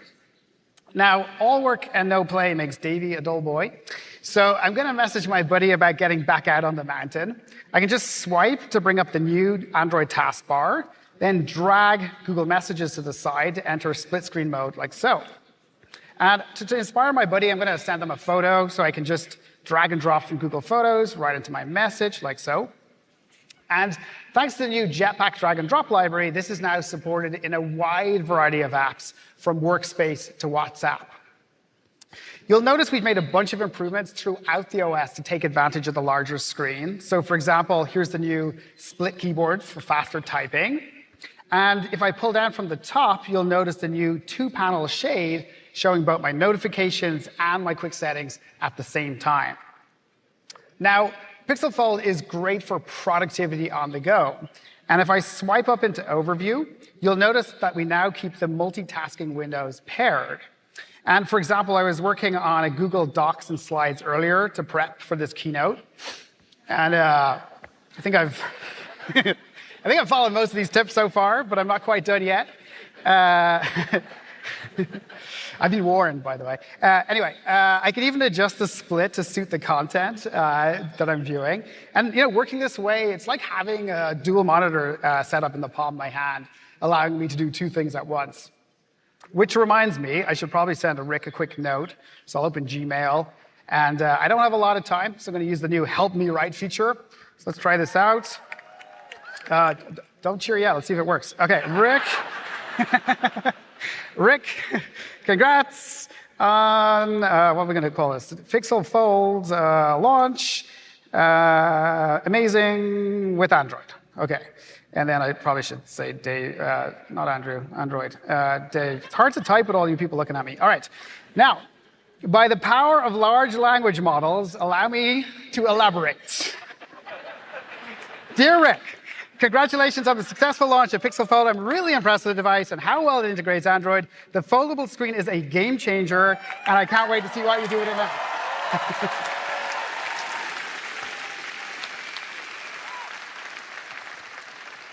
All right, that's productivity, but there's more. The Pixel Fold is also an awesome entertainment device, and YouTube is just a really great showcase for this. So let's start watching this video on the big screen. Now, look what happens when I fold the device at right angles. YouTube enters what we call tabletop mode, so that the video plays on the top half, and then we're working on adding playback controls to the bottom half for an awesome single-handed lean-back experience. And the video just keeps playing fluidly through these transitions without losing a beat. OK, one last thing. We're adding support for switching displays from within an app. And Pixel Fold's camera is a really great example of that. Now, by the way, say hi to Julie behind me. She's the real star of this show. So Pixel Fold has this new button on the bottom right. So I'm going to tap this, and it means I can move the viewfinder to the outside screen. So let me turn the device around. OK, so why is this interesting? Well, it means that the viewfinder is now beside the rear camera system. And that means I can get a high-quality, ultra-wide, amazing selfie with the best camera on the device. Speaking of which, and you knew where this was going, smile, everybody. You look awesome. I always wanted to do that at Google I/O Keynote. All right. All right, so what you're seeing here is the culmination of several years of work, in fact, on large screens spanning the Android OS and the most popular apps on the Play Store. All this work comes alive on the amazing new Pixel tablet and Pixel Fold. Check out this video. Thank you. They ain't never seen it like this.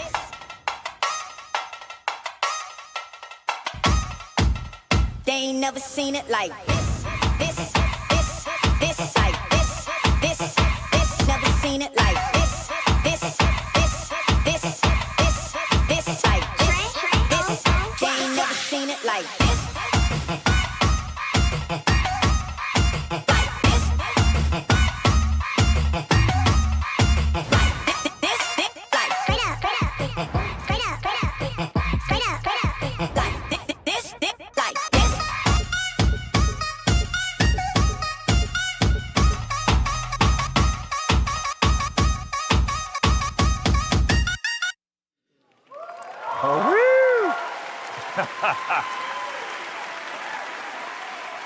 That demo was awesome. Across Pixel and Android, we're making huge strides with large screen devices. And we can't wait to get Pixel Tablet and Pixel Fold into your hands. And you're not going to have to wait too long. You can pre-order Pixel Fold starting today, and it'll ship next month.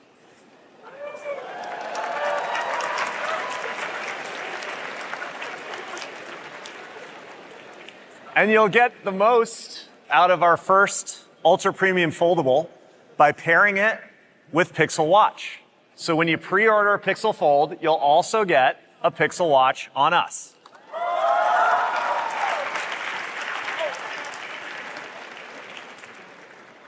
The Pixel family continues to grow into the most dynamic mobile hardware portfolio in the market today. From a broad selection of smartphones to watches, earbuds, and now tablets and foldables, there are more ways than ever to experience the helpfulness Pixel's known for, wherever and whenever you need it. Now let me pass it back to Sundar. Thanks, everyone.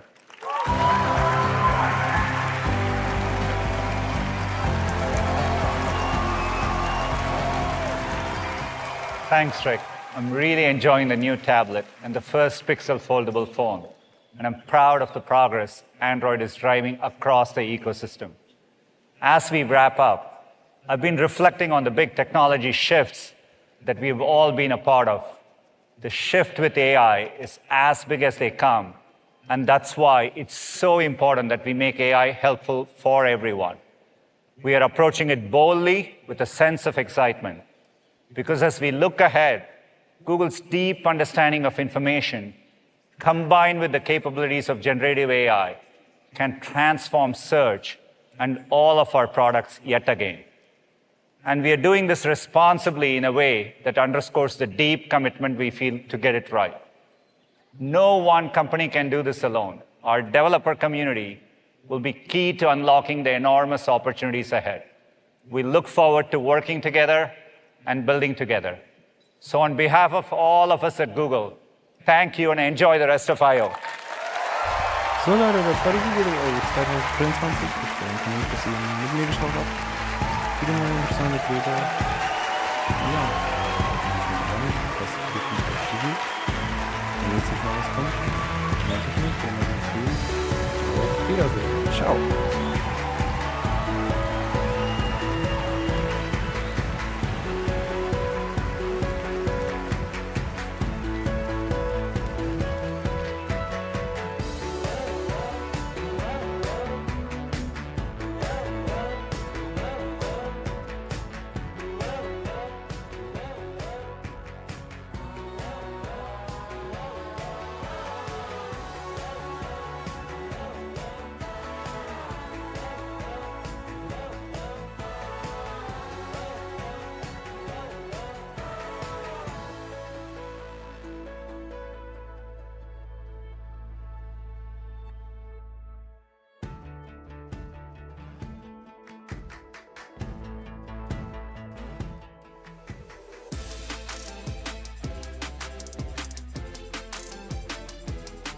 Well, that's a wrap on the Google Keynote. We've got much more I.O. content coming up. So before you take a break or grab a snack, you'll want to make sure you're right back here in just a few minutes. That's right. I'm Craig, and she's Chloe, and we'll be showing off I.O. Flip, a classic card game with an AI twist. We released the game yesterday to show you what's possible.